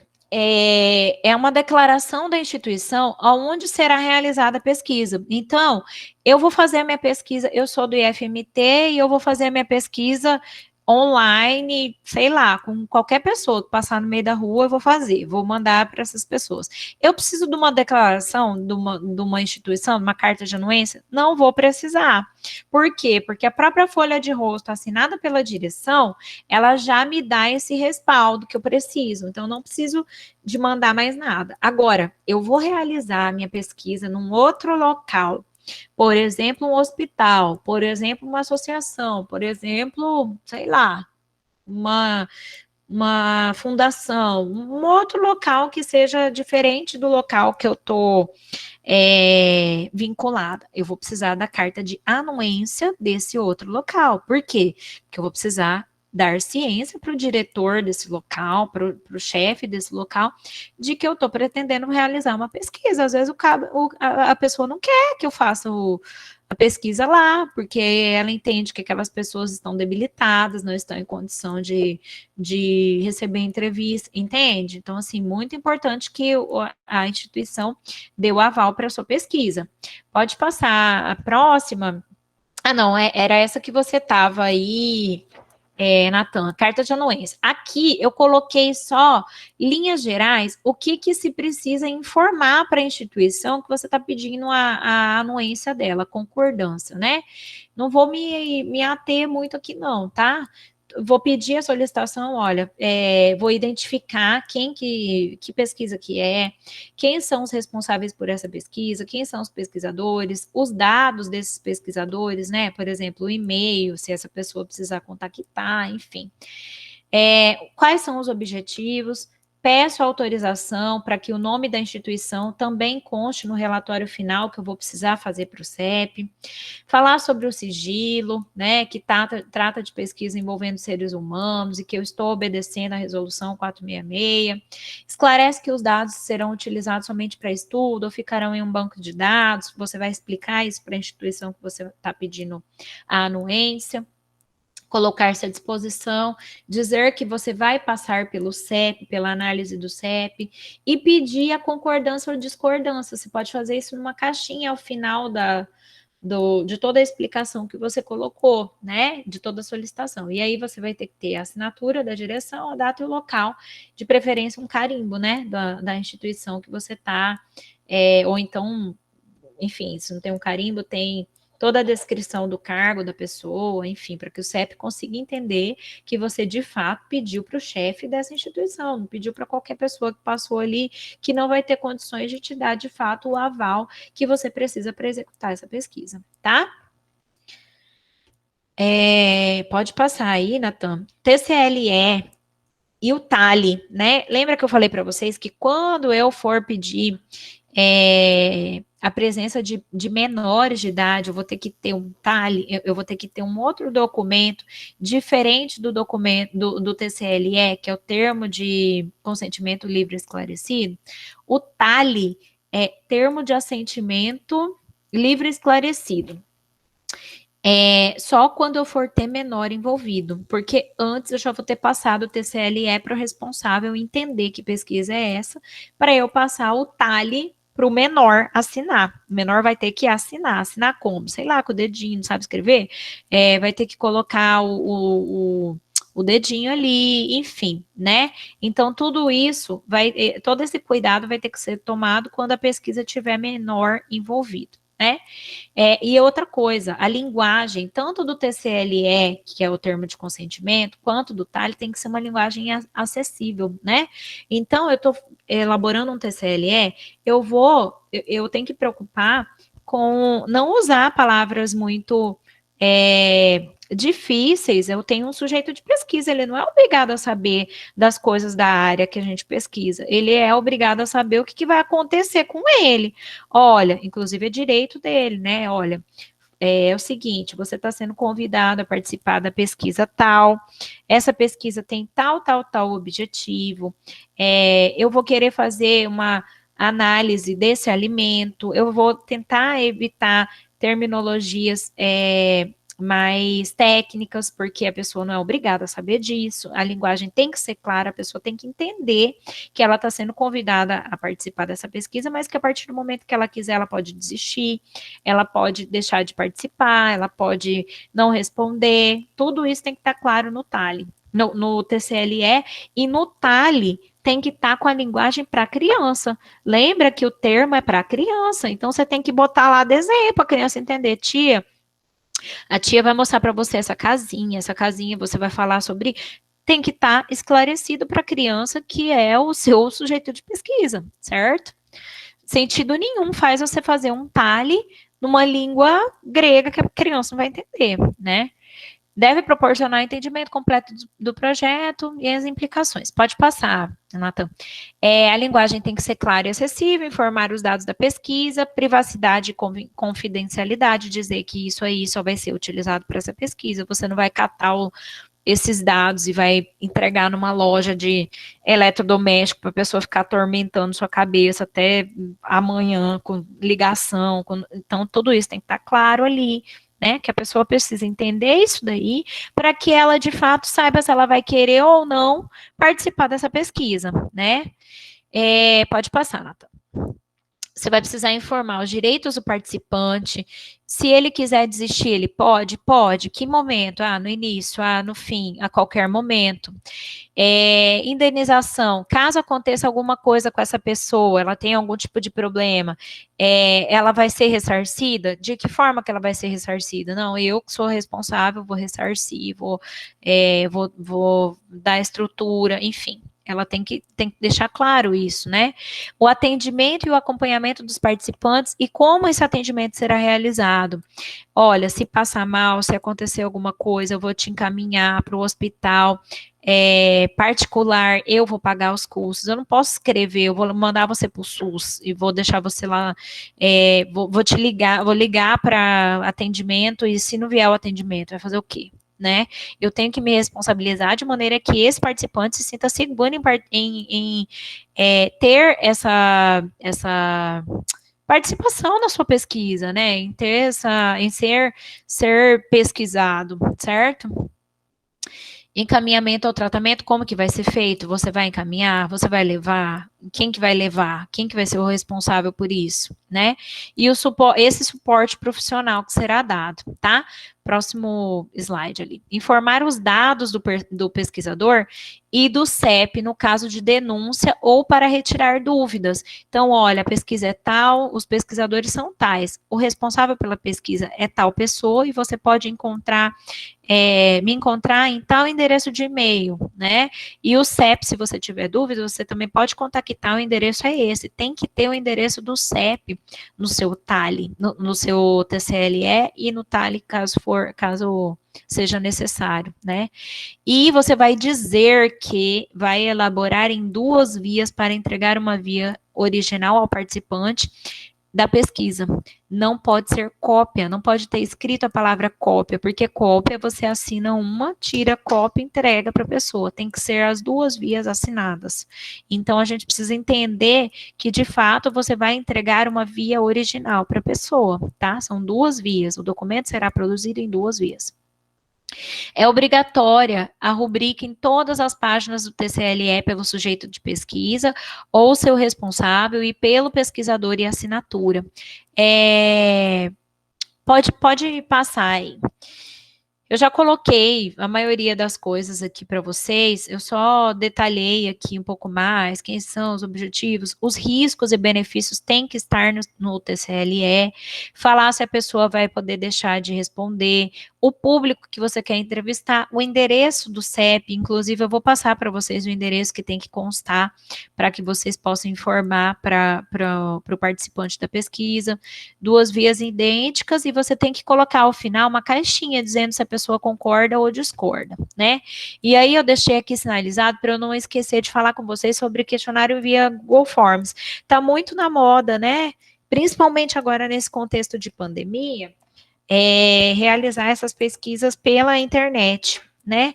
Como que eu faço com esse TCLE? Muito simples, gente. Você vai colocar o TCLE antes de iniciar o questionário. Eu vou mostrar aqui para vocês como que eu fiz na... Pode passar, Natan. Esse aqui é um questionário que a minha aluna, Regiane, né, elaborou dentro do projeto de pesquisa que eu coordeno, que é o projeto de demandas. O que a Regiane fez? Ela colocou o TCLE antes do formulário, entendeu?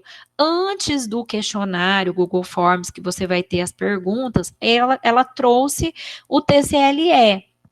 E você precisa deixar claro isso para o CEP. Em que momento que a pessoa vai ter acesso a esse TCLE? Eu vou deixar na casa dela. 2 vias assinadas. Que momento que a pessoa vai ter o conhecimento do que vai acontecer nessa pesquisa? Você não pode simplesmente entregar um TCLE, tá aqui, CEP, é isso, vai ser entregue em 2 vias. Como que vão ser, né? Como vai ser realizada essa entrega? Estamos no contexto de pandemia, o questionário será feito via Google Forms, mas eu vou colocar anteriormente, de maneira que a pessoa não consiga prosseguir com a pesquisa, com o questionário, sem que antes ela dê a sua concordância, que foi isso que a gente fez aqui. Pode passar a próxima tela, Natan. Como a gente tem que ter assinatura, e-mail, lembra, gente, que colocamos no TCLE, que tem que ter assinatura e tal? Então, aqui, ó, o endereço de e-mail a pessoa vai colocar aqui, o nome completo dela, ela vai colocar, o RG ela vai colocar, e, ó, o aviso. Ao clicar em próximo, você confirma e aceita os termos estabelecidos no termo de consentimento livre e esclarecido, ou seja, a pessoa está dizendo que ela entendeu o que ela leu, ela sabe o que vai acontecer na pesquisa e ela vai responder a sua pesquisa. Então, ela vai clicar no próximo, ela vai já ter acesso ao questionário que você elaborou para ela responder, certo?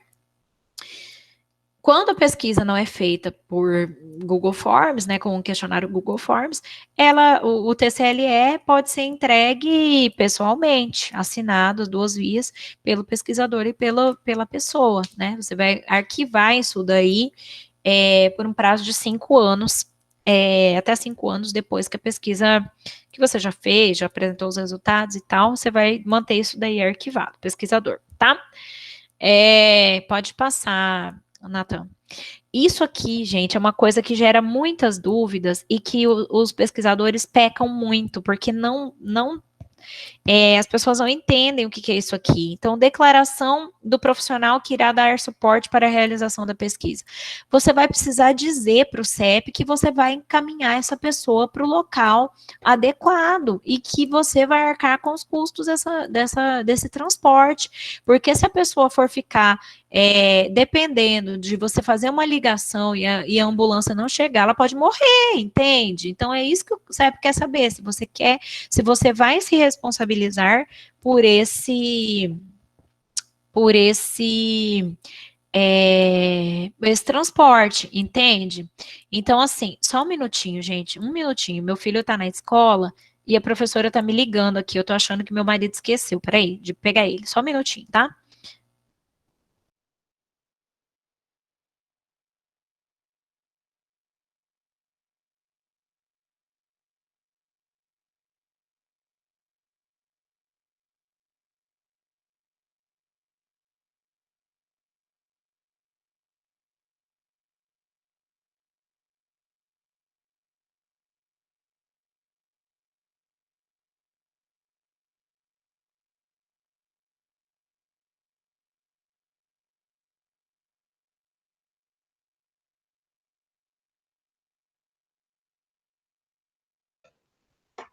Pronto, me perdoem. Ele acabou de chegar lá, graças a Deus.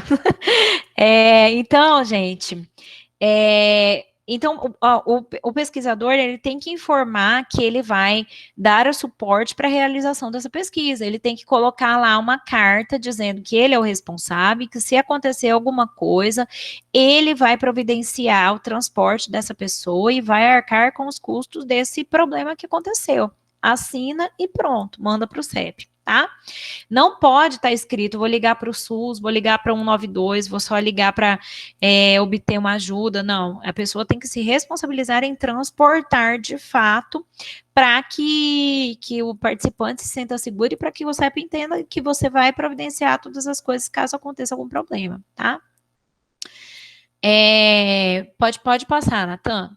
Declaração de infraestrutura, que foi aquilo que eu coloquei lá no asteriscozinho para vocês, só vai ser necessário quando na pesquisa tiver alguma coisa dizendo que vai precisar de um laboratório específico, de alguma coisa mais técnica, e aí a gente vai ter que ter a declaração da instituição dizendo que ela tem essa estrutura para poder receber a sua pesquisa. Pode passar.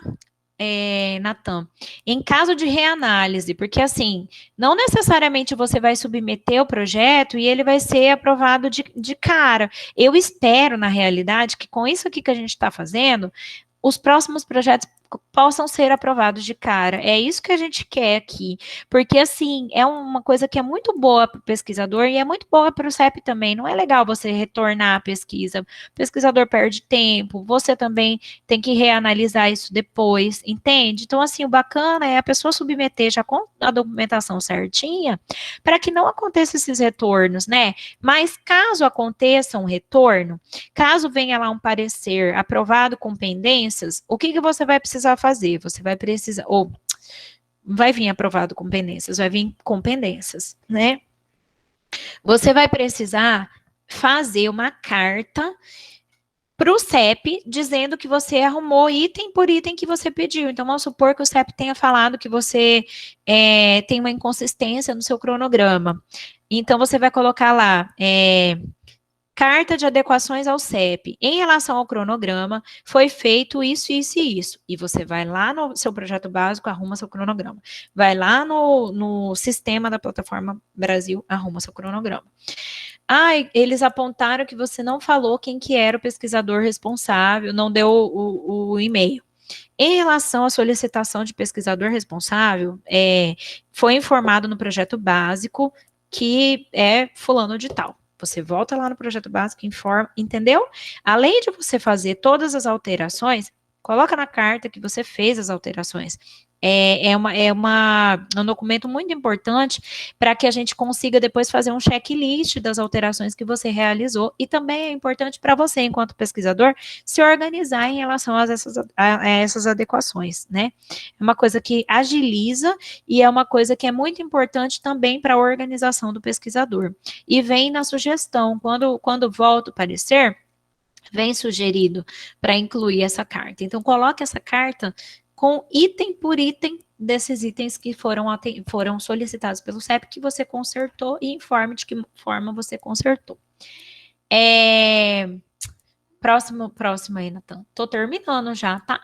Declaração de que só iniciará a pesquisa após aprovação pelo CEP. É uma coisa que se pede em reanálise.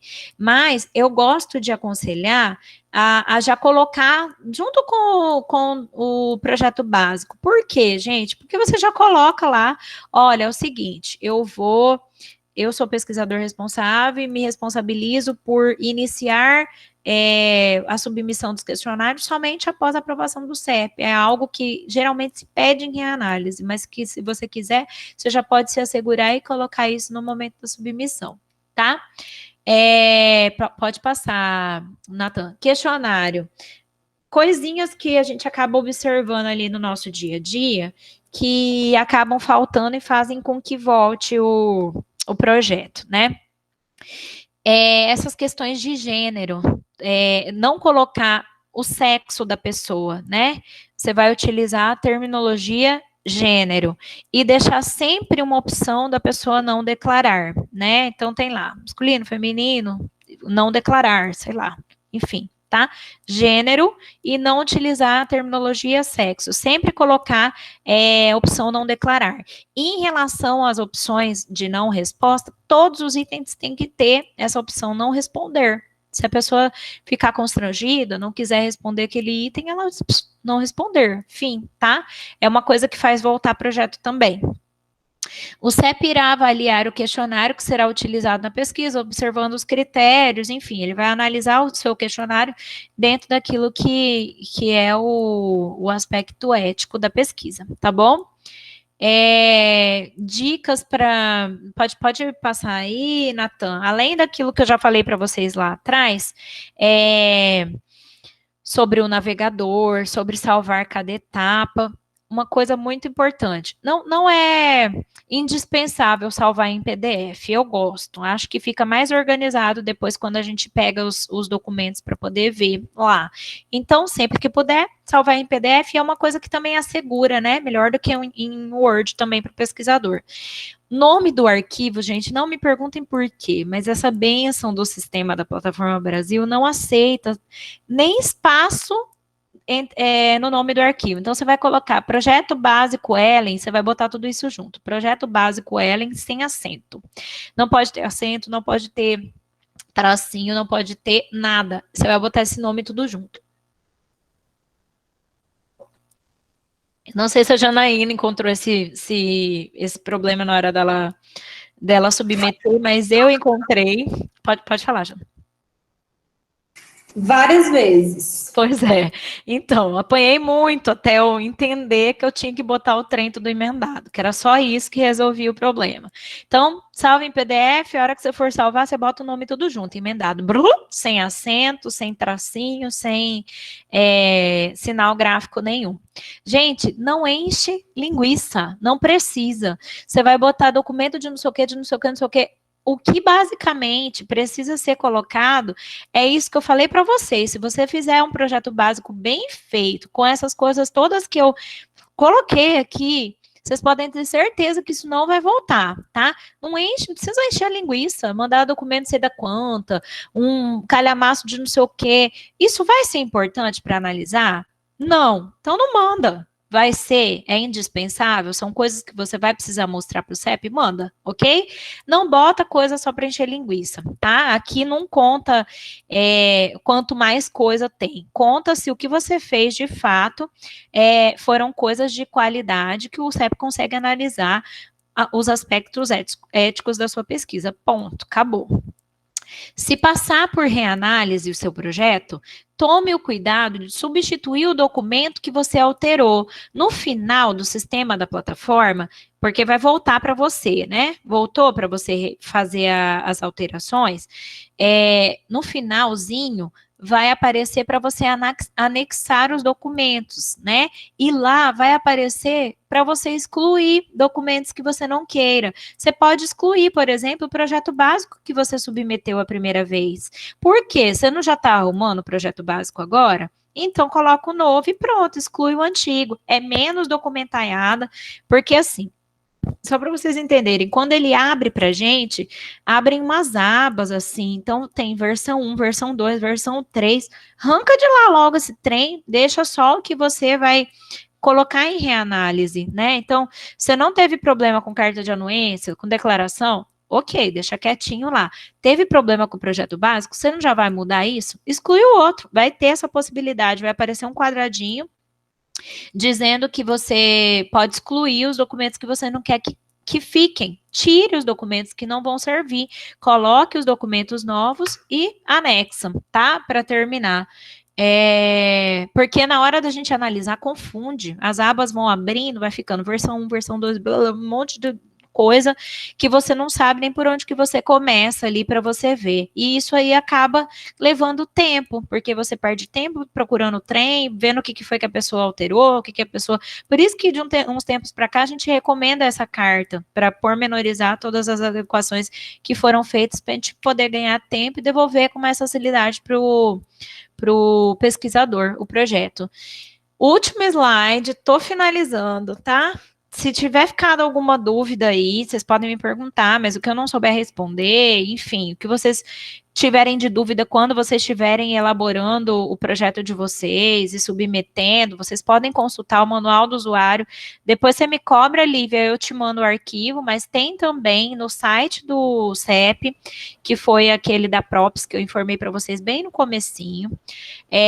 Também tem no site da Plataforma Brasil e o endereço do CEP que eu prometi para vocês informarem dentro do projeto básico de vocês e no TCLE, em todo canto que tiver que informar, é esse endereço aí que eu coloquei para vocês, Avenida Filinto Miller, bairro Duque de Caxias, tal.